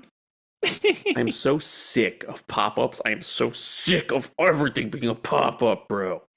Troy limited edition 4K. It's $35. 3 discs. Here we go. What do we got, baby? 4K Ultra HD limited edition. It includes theatrical cut, director's cut. Both cuts, Mark. Oh, shit. So disc 1 is theatrical, disc 2 is director's cut, disc 3 is extras. Damn. That's right. Man, I can't wait. I've already pre-ordered this like this. when you first sent it to me. I was like, boom, sold. I'm buying this. I'm going to leave it on my screen so you can see my credit card number. All right, Mark. Let's leave it at that. Mark, do you have anything else to add before we move to Rex? Anything else you want to say about Troy? Yeah, this is more of like a personal thing, but it was really cool because most of the time I've recommended this movie, nobody believes me that it's good. It was nice to get your reactions to this movie, and I'm glad you had a positive experience, because that actually made me super nervous. I would call it uber positive. I loved it. I loved it. This is truly the Mark Wreck episode, because like Mark wrecked Troy, and as you're gonna see in my Recs, he wrecked a bunch of stuff that I want to watch this week, because I was like, let me get some Mark Wreck movies out of the way. No, thank you for wrecking this. Thanks for bringing this to my attention. And funny enough too, because I kept seeing that goddamn Odyssey trailer, I was like, all right, I think the time has come for me to finally. And it's also cool for me to see something I've never seen before. I think that was the other attraction. I was like, all right, 22-year-old movie, I missed it. Let's watch it. Oh, here's the last thing I'll say on it, and this is a question for you. Do you think this movie has tainted your view of the new Odyssey, or will make you a little bit more judgmental in terms of like physical effects, quality, and it's going to make me more judgmental about everything, even down. It's already making me judgmental about the fucking horse they're using. I saw that horse The fucking horse is ridiculous. Now I've seen what the real horse looks like, and I prefer the Wolfgang Petersen horse. That's my Trojan horse. I look at the Odyssey horse, hashtag not my Trojan horse. That's what I'm saying. The other thing I was looking at too, this will be the last thing I say, is just the difference. Like I said, I don't mind people doing stylized, minimalistic stuff. That's kind of like, I love that in my own personal life and style. But when you see how, and I keep saying sumptuous because they're very luxurious, the costumes in Troy versus what I've seen in the Odyssey, I already think the costumes just destroy the Odyssey. Way better. It destroys. See how we did that there. All right, let me play this. Here we go. I'm gonna rack you! Rack you! Rack you! Rack you! Rack, rack, rack! I'm gonna rack you! Rack you! Rack you! Rack you! Rack, rack, rack, rack, rack you! Well, I go on facts, not recommendations, but thank you. Sack of wine! Sack of wine. The timing was a little off, Fastbot. Thanks so much for leaving me hanging and making me look like a dick. Mark, let me pull out my phone so I can see what I watched. Now, Mark told me, I'm gonna hold you to this, Mark, because Mark's like, I got 4. He's got a whole plan. He's like, I got 4 specific blocks from my Rex that I want to talk about. I'm like, okay, man. Here we go. Rex. This is the portion of the show where Mark and I talk about things we want to watch. We want to recommend to you. And I'll just say that I watched. Of my picks, here are the Mark Rex. 1, 2, 3. Oh, and I guess Troy counts as 4. So total, 4 Mark Rex for me. I've watched 4 Mark recommended movies in one goddamn episode. Damn, that's good. So there you go. There you go. All right, Mark. You want to kick us off with your blocks? What do you got for your first block? You know what? The first block I'll do is because I know you've seen these. So it would be, dude, Matt, we have a Love of Cinema group chat, and Matt just totally threw out there, didn't realize that he would throw this movie out, Sheep Detectives. And that movie's phenomenal. Just as good as Troy is with its storytelling and characters, so is Sheep Detectives. The effects are phenomenal. It doesn't feel like you're in a green screen room. All the characters are amazing. The sheep, you connect with all of them. You don't want anything bad to happen to them. It is probably the top movie I have on my 2026 list now. And then I also watched Normal, which was another banger. Great and movie. It was like this really subtle. They're both very quiet movies that pick up toward the end. And great Rex, Matt. I fucking loved them. But the Sheep Detectives, dude, it was like on another level of filmmaking. It felt old school. Be honest. When I texted you guys about Sheep Detectives, did you think I was joking? I think everyone thought you were just goofing around. Because isn't it also from Illumination Studios? So it's... Oh, is it? Maybe. I think, isn't it? Anyway, it just felt like it was... I know you love detective movies. I know you like the, was it Glass Onion or whatever the fuck? I do. But I also love like cute and like I love the Paddington movies. I love Babe. Yeah. Babe is a fucking great movie. See, so I shouldn't have had that thought that you were joking, but it also sounds like a joke you'd make because it is called The Sheep Detectives. Yes.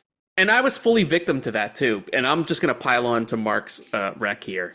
I also want to recommend The Sheep Detectives because it's a beautiful piece of filmmaking and it's not a joke. For the record, I'm not joking. It made me cry. It was incredibly emotional. It's well written. Again, good writing makes you care. You don't think you're going to care about talking sheep. Well, let me tell you, my friend, you're going to care. You're going to care a lot. And I was just so impressed with the craft of the writing. Again, like strong writing. Like when you care and you get that emotionally invested in a movie, like not just invested on a plot level, when you truly care enough that you're like afraid for characters, that's when I know like a real connection was made. It's a beautiful movie. I would put this up there with Babe, Paddington. I would put this up there with any of those movies. Like this is a movie that will make you it'll restore your faith in humanity a little bit thanks to all the sheep. Oh, 100. And I had like, I would recommend watching this solo because it's like, you do get like, I think it becomes more personable. I had such a strong reaction to it. I don't think I've cried through a movie as much as that one. it's It gets so you. well done. Everyone is lovable in it. But I don't It want to make reminded it me a sound bit like of, it's like a heartbreaker. it's It not is sappy, but yeah. it's also very funny and sweet and touching. It's not. You get all of it. You get all these amazing Yeah. flavors. Yeah. You know what it reminded me of a lot of is a Chicken Run, where you had these Yes. like really emotionally moving parts, but also lots of comedy, super fun, thrills. This movie had everything in, and it did it so well. It is like, Yes. it's almost like the perfect movie for this year, I would say. I agree, and I want to echo what Mark said too. It's also going to show up on my best of or favorites of 2026 list at the end of this year. So hang out for that, dude. Cheap Detectives. Dude, it's such a late stage too to the year. It's gonna be hard to topple from that number one position, or at least top three, I think. Oh, 100%. 100%. All right, I'll go. I'll tie two Mark Recs together, and I still have one more Mark Rec that I'll reveal later. But I want to tie these two together because they're both comedies. Both of these movies are movies that Mark wrecked recently. One I watched because it's summer and I'm a dork, and I was like, I want to watch a summer movie, like a movie that takes place in the summer camp, whatever. And the other one was a movie that Mark, I think, recommended because of Scary Movie. So, Mark, I watched White Chicks. I also wanted to laugh, especially after Sheep Detectives. Sheep Detectives was very funny, but it was also like a very heartbreaking movie. And I wanted to laugh. So, like, you could kind of see, like, where my emotional, like, where I hit the wall. And I was like, that's it. I'm watching White Chicks and I'm watching Heavyweights. White Chicks I won't say too much about because it's funny. I'd seen it before, but it had been a long time. It holds up. It's funny. Okay, that's really all I have to say about it. Dude, I want to talk to you about how good Heavyweights is. I had never seen Heavyweights before. I realized I What? got it confused with another movie. Oh shit! I thought it was Camp Nowhere. That was the movie. Have you ever seen Camp Nowhere with Christopher Lloyd? No, I haven't. It's kind of the same thing, except they're not fat. Like, these kids go to a summer camp. They took the fat element out. And it's basically Camp Nowhere is a movie where the kids want to just do whatever they want. So they hire an actor to pretend to be the camp counselor of this camp. So if anybody comes looking, he kind of shoos them away. And it's Christopher Lloyd so that the kids can do whatever they want. That's That in sounds my amazing. mind. And it's a pretty funny movie, but I'm going to tell you, there's no fucking way it's as good as Heavyweight. Heavyweights is awesome. Heavyweights is fucked up and crazy. So sorry to interrupt No, you, but no, I have to ask, because it was a first experience. Did it surprise you when Ben Stiller popped out? Dude, not only did that surprise me, everything in this movie surprised me. It goes into insane directions where, like, it stops being a summer camp comedy and it turns into Lord of the Flies, and they literally, like, take Ben Stiller prisoner and they put him in, like, a fucking like a hut, like they're gonna, like, he's a prisoner of war or something. It was fucking crazy. And there are some, like, that's what I loved about it. Like, yes, the fat jokes and shit were really funny. It's got a great cast. It's like half the cast of Mighty Ducks, fucking Ben Stiller. All these crazy people are in it. Jeffrey Tambor's in it. But, like, if that doesn't sell you, dude, there's some crazy shit where the movie goes off the rails. And it's like, there's a sequence I don't want to spoil for people that I thought was so bananas. Like, I was like, I can't believe they're allowing this in a studio comedy. It was basically, I'll just tell you this. It's the night after they imprison Ben Stiller and they celebrate. And the way that they celebrate, I was like, what the fuck is going on? Like, the movie, it was then that I knew. I was like, this movie is a secret gonzo masterpiece movie because it is very crazy and weird. I can't believe Disney allowed this in a studio movie. It's great. That's when Disney was cool, though. That's when they were Back in the super day. cool. Yes. And they would do fun shit like this, and they would allow kids to be kids. Heavyweights was fucking hilarious. And if you're looking for a good summer camp movie, like, hey, I want to watch a summer camp movie because I'm autistic and it's in the summer and I want to watch a summer camp movie. That was my thing. Watch Heavyweights. It's great. Dude, the prop comedy in that, when they're all hiding the candy, and they've been there for a while because Yes. each kid has their own stash box. And there's It's one the funny mega mother shit. stash, like a mother load in the middle. But one kid has, like, a giant salami that's, like, not even been cut. So it's just this giant phallic tube that comes out of this fucking bedpost. Another kid has all the chocolate. I was also laughing at the little dude. I kept sending Mark clips. Like, there's a clip of there's a little British kid. He's like a little exchange student kid. And there's a part where they tie up the German counselor, and that kid punches that counselor in the balls. And it's one of the funniest fucking scenes. It's brutal. Like, you could never do this movie, not to be that asshole, but like, you couldn't make this movie today. And it's great. Go watch Heavyweights. It's fucking awesome. White Chicks is funny too. Agree. But Heavyweights is great. It's, by the way, you're right. It's also like, it's such a great, fun summer movie. It is. Like, I feel as though we don't get too many super fun movies that are just like, and it's not just making fun of fat kids. It's also making fun of the, like, Ben Stiller's super fucking ripped in this. Yes. It's making fun of everyone. So don't think of this as like a really hurtful or mean-spirited. There's something like, they're pleasantly making fun of each other. And it's fucking hilarious. It's basically, the message is very sweet, but it's funny enough, another Ben Stiller movie. It kind of has the same message as Dodgeball, which is, we just need to accept people for who they are, and you need to accept yourself. That's the whole message of the movie. And it's just funny that Ben Stiller basically has made the same movie twice, and he has played the same character in both movies. Because his fitness guy is literally White Goodman from Dodgeball. It's the same fucking character. It's the same shit. But it is such a great character, and he plays it so well. And by the way, that's one thing I love about Ben Stiller. He has the discipline. It's crazy how ripped he is as a comedian, like a comedic actor that's just been fucking ripped his whole time. Like, even up until Tropical Thunder, the guy's just in. Dude, even now, I saw footage of him at the New York Knicks parade. Out there, he's like posing with fans and shit, and he looks like fucking Zoolander. He looks exactly the same. Great. He looks exactly the fucking same. It's crazy. All right, Mark, what's next for you, buddy?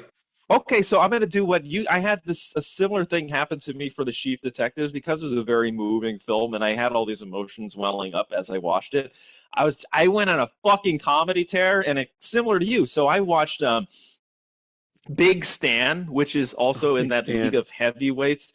It's directed by Rob Schneider. Dude, it also plays like a prison kung fu movie. It's fucking hilarious. It's so stupid.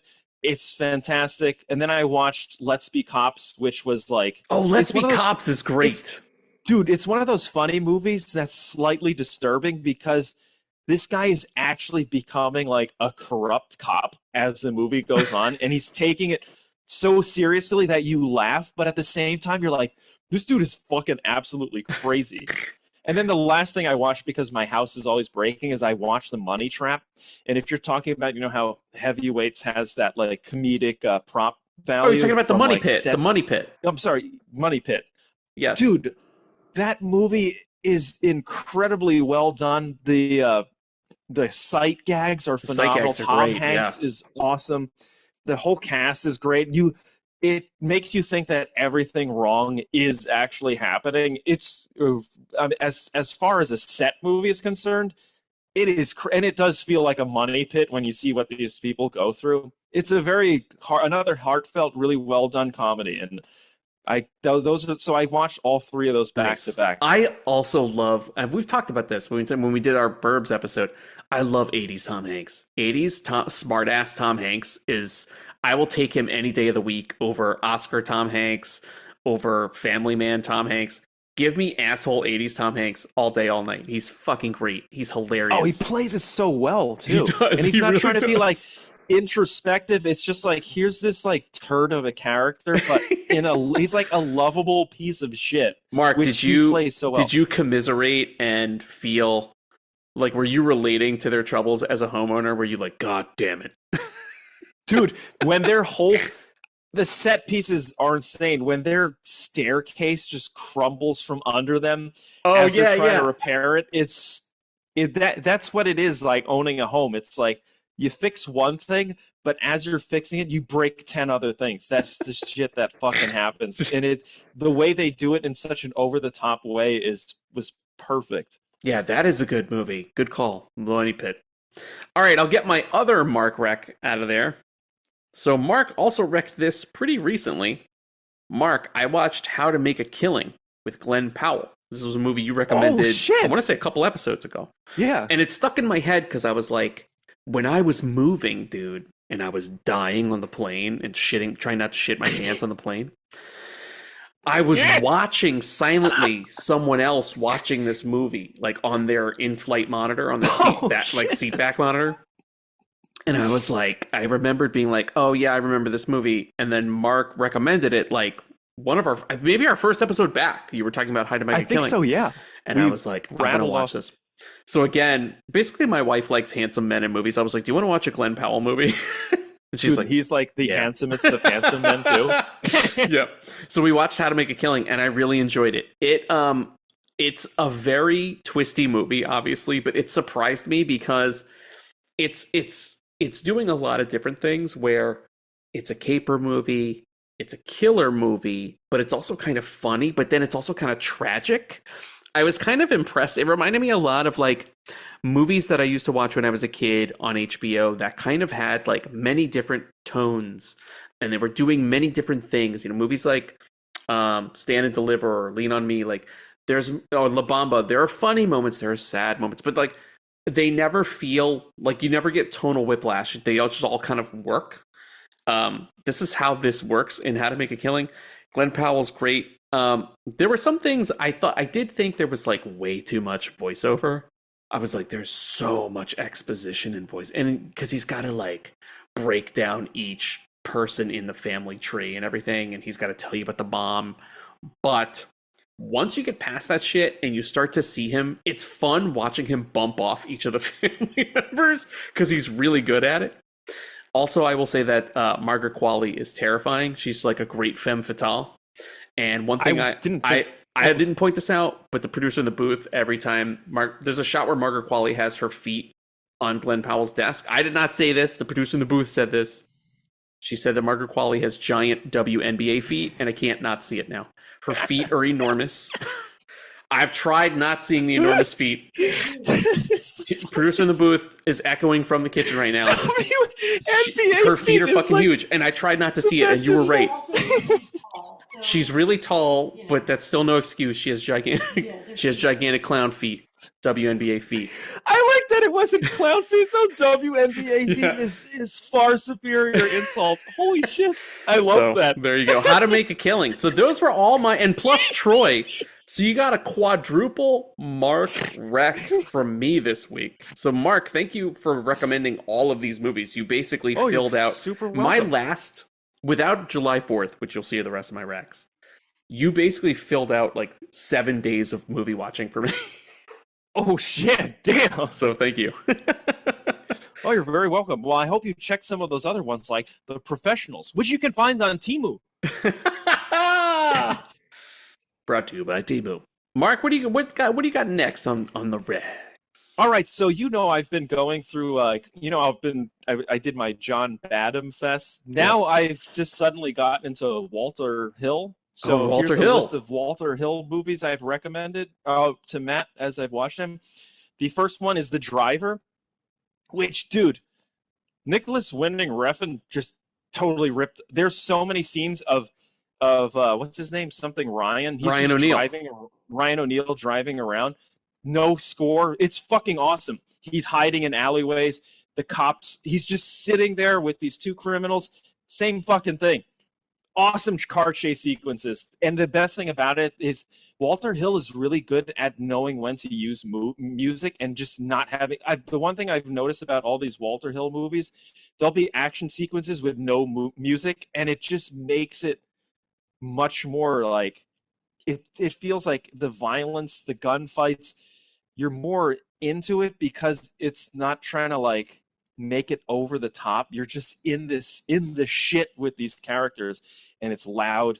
There's crazy shit happening. You get a lot of slow-mo stuff. So to round that out, I'll say The Long Riders, awesome Western. Here's something cool about The Long Riders. When he casts this movie, I think this was its hook. Everyone that's related in historical events is played by two brothers or three brothers. The Carradines, all three of them are in this. Oh shit! I didn't even know what's his name. Something Keach. Is it Stacy? Oh, Stacy Keach. Dude, I didn't know he had a brother that was also a great actor. His brother's in that. Is his brother's name Tracy Cage? That'd be hilarious. That's a terrible By the way, I didn't know Christopher Guest had a brother, Nicholas Guest. Yeah, he's also got another brother too. You could see the other brother used to be on SNL, and he's in Little Shop of Horrors. Oh, yes, I think must have been him. But yeah, everybody that's related. Dennis Quaid is with his brother in this. No shit, dude. It's such a cool idea. And does it drag and does it have a lot of scenes that are kind of like slow paced? Yes, it does. But the action sequences, especially toward the end, are fucking insane. It's a really good Western. Then I watched Johnny Handsome, which is like Michael it's Keaton. almost like a character study. It's like it's not Michael Keaton. It's I'm sorry. Mickey O'Rourke. I'm thinking of Johnny Dangerously. You're talking about Johnny Handsome. Dude, this movie is like a character study about like this deformed, like, I guess he's like a bank robber / murderer. And he starts out as a fucking monster. He looks like a fucking monster. I don't want to go into it. It's more of a character study with bank heists in it. But so it's he really basically cool. looks like Mickey Rourke now. Yeah, it's awesome the way yeah, that's a great way. But dude, the makeup effects are fucking awesome, and the transitions, it's so cool. And then the last Walter Hill movie I watched, which I think is like pinnacle Walter Hill, is this movie called Extreme Prejudice. Oh yes, which this is also on my list now. No Country for Old Men before Old Country for Old Men. It's fucking awesome. Everyone of all these Walter Hill movies I've wrecked, start with Extreme Prejudice first because it's a killer movie. It's to me what Striking Distance was for you. Just this movie that I've never heard of, never thought of watching. Banger cast, one of the craziest casts. God damn it! You had to say No Country for Old Men because you knew it would rope me, dude. No, but that's what roped me into this movie. Is like after I watched it, I was like, dude, contemporary Western with with a banger cast. I was like, this is some of the shots looked very much like No Country for Old Men took it. God damn. The pacing of it, you can tell they watched this movie. It's fucking awesome. It's one of the coolest movies I've seen. All right, I just put it on my watch list. I'm not even going to say anything else, but that was my block of Walter Hill movies I watched. I'm about to watch Undisputed tonight. But Extreme Prejudice to me is his pinnacle film. It's so cool. Damn. And nobody I know has Have you seen it. watched, as part of your Walter Hill, have you watched like 48 Hours and another 48 Hours? I watched 48 Hours like maybe this was like probably when we were on our hiatus and I forgot to wreck it. But that was part of like this thing where it's like, damn, Walter Hill's got a banger list of movies. Yeah, man. And they're all so different too. It's not like I also love that like all the movies you recommended just now, I've never heard of. Like I know Walter Hill, but I've never heard of those movies. Me neither. A lot of those John Badham films I'd never heard of until I started doing like my fest for him. And like Walter Hill is a killer director, and he and John Badham are part of this like they're like the old American like tough guy movies. If you like tough guy and like silent tough guy movies, the guy can make one. Those two directors make those movies like a motherfucker. And I'm telling you, Extreme Prejudice is the pinnacle of that. It is like the ultimate quiet badass movie. Fuck, man. All right, I gotta watch this now. Dude, I don't want to mention the movies that it reminded me of, but it reminded me of these great westerns, but on like a higher level, especially Extreme Prejudice, dude. Shit. Okay. Please, I'm begging you, Matt, if you could watch any rec that I've given for the entirety of this show, Extreme Prejudice, dude, the title is fucking a banger already. Great title. That movie fucking rules. You had me at No Country for Old Men. I'm telling you, if I ran Metrograph, I'd double feature them, and I'd show Extreme Prejudice first so people know, like, this is the motherfucking original, bitch. And would you have a sign that says, hey, no vaping during the screening? Yeah. No hipsters, no vaping, just real film motherfuckers. Because Extreme Prejudice, dude, that movie deserves a revival. It's that fucking good. Real film, people. No hipsters. No vapors. Real popcorn, not that fucking stale shit that they sell in a plastic bucket. Fuck I hate that Metrograph shit. for that The shit. olive oil and salt that's been sitting out for 6 days. It's fucking Yeah. hard. It shouldn't Get a taste like fucking goddamn machine, you packing turds. peanuts. It should taste fresh popcorn. Yeah, and you're fucking creating plastic waste, you bitches. Hurting the environment, bitch. All right, there you go. Walter Hill. Mark going on a Walter Hill fest. So I'll say this because I have another big one, but I do want to briefly cover, and I'll group these all together. So on 4th of July, I watched, you know what I watched. I watched Jaws, my all-time favorite. I did all the 4th of July movies. I watched Jaws, followed by The Sandlot, followed by National Treasure, followed by Independence Day. Independence Day was my late night movie. And I realized we did this last year too. We basically went out, Jess and I, and we went to the rooftop to watch fireworks. We watched fireworks and then started watching Independence Day at like 10:30. We were like, let's fucking go. But isn't that, there's something about that movie when you know it's nighttime outside that makes it better. Yes, all that glow, like when the ships are like soaring over, especially when the ship like opens up the weapon, you see that green glow, and all the idiots are on top of the Capitol Records building in LA, and they're like, "Welcome, we," and it just takes a giant shit on them and destroys them. Independence Day rules, man. But funny enough, National Treasure, it was so funny. I feel like I watched the two most likable Sean Bean performances this week. I watched National Treasure, where he's the bad guy, but he's very likable in it. And Troy, which is where he's maybe the most likable I've ever seen him. And also in National Treasure, Sean Bean has 90s wrestler hair, and it's awesome. And you can't unsee it once you see it. You're like, hey, look at that. Dude, after you sent that to me, I was just picturing him tombstoning Nicolas Cage for some reason. I'm like, tombstone him! Yes. Oh, and funny. Oh my God, I didn't even realize. And fucking Diane Kruger is in both movies as well. So you got a little Troy crossover for you. So there you go. Just briefly wanted to touch on that. Jaws is amazing. I watched the 4K. It's the 4K from the 40th or from the 45th. It's from the 45th anniversary. Universal did this amazing 4K, but they have this great special feature. I just want to talk to you about the special feature. They tell you how they restored the movie. It's fucking beautiful. Oh, really? I don't need another version of Jaws, but I may spring to get the Steelbook at some point this year because it includes. Don't act like you ain't gonna get it.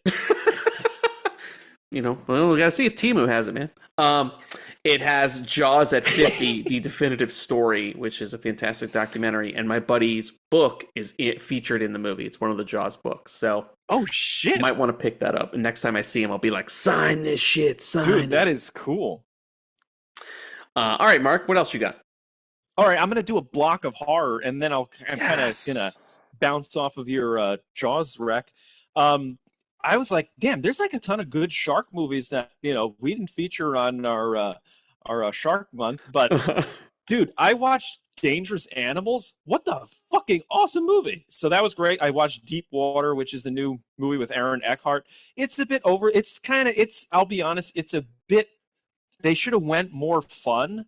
But there are some really cool scenes in there, and the sharks are played like dangerous animals. They're more naturalistic than like, this is an oversized crazy shark. It's those two movies. I'll say Dangerous Animals looks fantastic, feels more realistic than Deep Water, but it was nice to see. I think it's like Rennie Harlan come back and make a solid another shark movie. Yeah, he can't top Deep Blue Sea. Deep Blue Sea is fantastic. He can't. And I'll be honest, I don't even know why he tried. Because this one has definitely a smaller budget. It's not in a facility. You're just on a wrecked airplane. Didn't he also capable. Didn't he make those new Strangers movies? Yes, he did. That threw me off. It's like I think they're rated very poorly because I'm a Rennie Harlan fan and I wanted to see what he could do with horror. And then I just saw some of the reviews, so I haven't given them a chance. Yeah, they look terrible. But maybe I've heard nothing but bad things. Ah, shit. So I guess I'll skip those. And then, the other two I have are, I finally watched Obsession, which was very unsettling and lives up to the hype. And I watched another movie, which is rated poorly, but I thought it was fantastic. It's called Passenger. Oh, yes. I thought it was fantastic. Really? Dude, it was really fucking good. Very solid, really likable cast. Really cool scenario. I won't say if you're going to see it. I won't say anything. Yeah, I'll I just will wait for you definitely to see it. I experience try to watch all But the new horror. I try to watch all the new I horror. thoroughly enjoyed it. I thought it was shot really well. I love the acting. I love the story. The direction was very good, and yeah, it's a solid, super fun movie. I and can't wait it scared till the shit out of me sometimes. I can't wait till you see Backrooms. I want to talk to you about Backrooms. Oh man, I can't wait to see that too. Shit. I went to a bar. I'm doing all these cool things in my new city because I'm not in a retirement community anymore. And I went to a bar the other night with some friends who are our age. And I wound up talking to the guy about Backrooms. And we had a great conversation about it. And I was like, man, Backrooms is making people talk. There's just, I can't wait to pick your brain about it because I'm very curious to hear what you got to say about it. Okay, I will make sure I see it before we speak next. Hopefully you can see it. Hopefully you can see it because maybe it's coming to digital soon. I don't know. I don't know what's going on with that. Well, the only reason why I haven't seen it is, like I said on our text messages, it's kind of like by the time I got out here to see it, it's hard relegated it to the crap theater, and I was like, you don't want to risk a shitty experience. Yeah. Or yeah, trust me, you want to have a good screening for Backrooms. You want to have a good screening.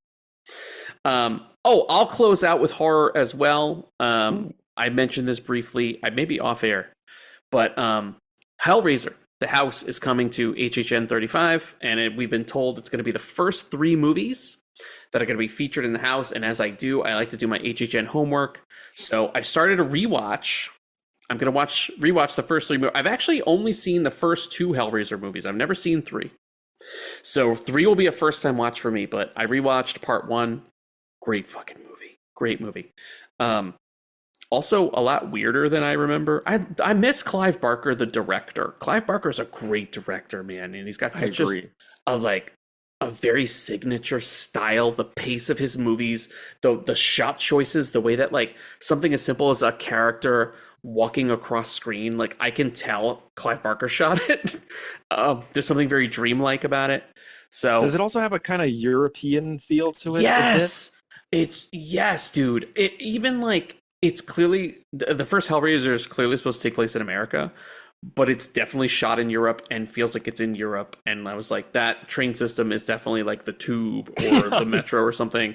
And he tried to hide it. There's even like there's like an extra with a New York Yankees cap. I was like, oh, that'll fool us. That guy, we're definitely in New York. But it's fucking great. I don't care. All those weird, hey, it's Europe posing as America, like that to me just adds to the weird dreaminess of it. Also, the fact that a lot of the actors are dubbed, almost like a giallo. So like that again also makes it feel very European. Great movie. Effects hold up. Doug Bradley is fucking awesome. That the moments with Pinhead are so great, even though he has barely 5 minutes of screen time. It's just like you really understand why they molded the franchise around the character just with the fucking scene. And the first movie is great. That's not a knock on the main story of the movie because it is very compelling. But man, it cannot outshine the power of like that guy, that actor, that character, that performance. Like, I can't wait now because now I get to watch Hellraiser 2, and that's going to be like a full Cenobite movie. So I'm excited, man, because I'll get to see these movies, and then I'll get to walk through the house. So I can't wait. Oh man, that'll be cool. By the way, you said it's the first 3. First 3. I know there's like 50,000 sequels to this. Yep. Are there other ones that are considered good? 4 is considered fans like 4, and that's it. So 1, 2, 3, 4. That's it. Do not watch any other ones. Oh, okay. I'll keep that in mind. Don't do it. And are they also do you have to watch them in order? Or can you jump around if you want? Oh, you do? No, you have. These are like so sequential. This is like, especially, the guy's a novelist. Like, it feels you have to watch them. Especially like 2 picks up. I think if you have not seen 1, I think you'd be very confused because 2 picks up like a second after 1 finishes. Oh, okay. Okay. Yeah. All Hellraiser right. 3, you might be able to get away with just jumping in, but I think 1 and 2 are linked together. Okay. Yeah. So there you go. If you want to do a Hellraiser rewatch. So I rewatched the first one. Looking forward to rewatching 2 and 3. And that's it for me, dude. That's what I got. I think that's it for me too. I've had like the shit. White Buffalo, but that's that was kind of like, if you like the Ghost in the Darkness and are looking for like animal horror that isn't a shark, White Buffalo's pretty fucking dope. Nice. And it's got a weird John Barry score, so it's like it doesn't feel like it's in that The only thing that feels from that 70s era is maybe the blood, but it's a fucking cool movie, and Charles Bronson is such a different character too. He looks so dope. It almost feels like it's like this Japanese anime version of Charles Bronson. It's really cool. Wait, I want to look him up now. White Buffalo Bronson. He teams up with this Native American guy too. It's fucking cool. It's a really dope movie. Nice small little Western horror, but it's kind of like Moby Dick and Jaws. Whoa. But it's a buffalo. It's really cool. Yeah, I was not expecting it. There's a great shot of him. Wait, I'll share my screen with you really quick. He's got like the circular glasses on. Yeah, that's exactly it. I was looking at this shot. Yeah, this is he really looks cool. fucking He looks really awesome, cool man. in this. Yeah. God damn it. All right, I guess I'll add this to my watch list. But let me tell you this though, Matt. Fucking shit. If it's between White Buffalo and Extreme Prejudice, watch Extreme Prejudice first. Dude, Extreme Prejudice. I know usually the movies I'm most passionate about recommending never get watched, but Extreme Prejudice is just on another level, man. I don't know what this means, but I accidentally typed in buffalo wings. Fucking shit, man. Well, you do live in like a foodie town now, so you know. It's not a foodie now you town. can actually get buffalo. This is a fat Midwest place, of course. That's a fucking foodie town. If you got them fats there, man, you think foodies ain't fat? Dude, I had really good barbecue this past, because that's my thing. 4th of July, I want to have really good barbecue. I had really good barbecue this past week. Oh god, it was so good. Dude, I heard Cleveland's got some banger barbecue. They do. I mean, all the best sauces were from like where you think, Texas, Tupelo, Mississippi. But man, the barbecue I had was fantastic. The only thing I didn't have I usually love is cornbread. The cornbread I had was kind of crappy. Did it have actual corn kernels in it? No, I don't like when they do that. I don't mind if it's like a jalapeno cornbread and you got jalapenos in there. That's cool. That shit is good. Yeah. But I don't like a cornbread that's too dry, and this one was dry as fuck. I bit it, man. It was like biting fiberglass. That shit was just like I didn't like it.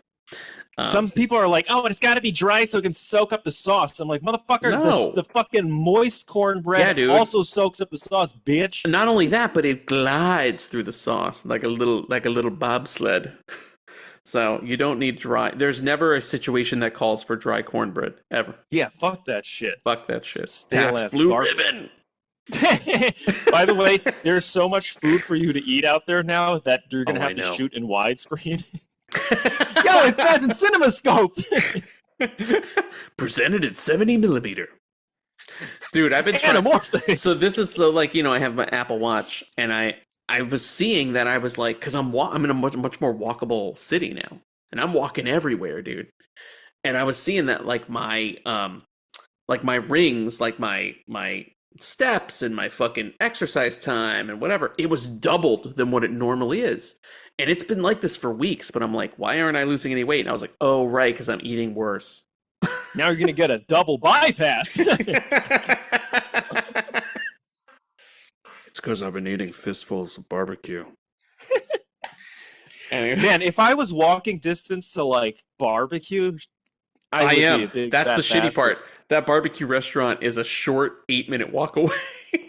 Man, see, dude, I would be there all the time. I'm lucky. Everything that I want that's like super unhealthy here is like 25-minute drive. It's a 25-minute drive. 15-minute drive. You're lucky. So it's like I get to stay in shape, but the fucking salad place that just only serves like farm to table greens. That's You're like a 5-minute that's what's walk. next door. But dude, if I was like in a town like yours where it's just like all the best Mark. American junk food. 8 minutes walk to barbecue. 8-minute walk to this is dangerous Chick-fil-A. Oh shit, dude! I wish.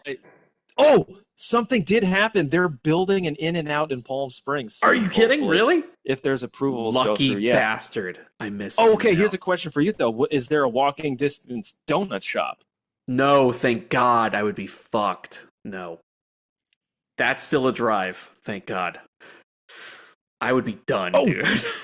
Dude, but the other thing too is because you're in a small American city, you can all that shit you can deliver like super fast. You would think that, but my building is very hard to find for some people. I don't know why. So very select delivery people understand where I live. I literally tried to do an Instacart. This was like when we first moved here, and I watched a girl park like 4 blocks away, get out of her car, like look around on Google Maps and she had like she starts walking towards me with like the bags on her arms. I felt really guilty because I was like, wow, she's walking on foot. And she like walked, and I had ordered like a whole thing of LaCroix, you know, I love that fucking shit. I love LaCroix. So that's heavy cans. And I had like a bunch of like, oh man, a thing of Clorox bleach, like a big ass jug. And she's like, this girl's just like a monkey walking in the distance, like with her knuckles dragging on the street. She's carrying so many goddamn bags. And I could have met her halfway, but I just didn't. I'm paying a delivery fee, bitch. So I waited. She walked up and she's like, hi, are you Matt? And I was like, shamefully, yes. Anyway. Cleveland living, people. That's it for us. Hey, it's been a pleasure. We're out of here. Peace. Peace.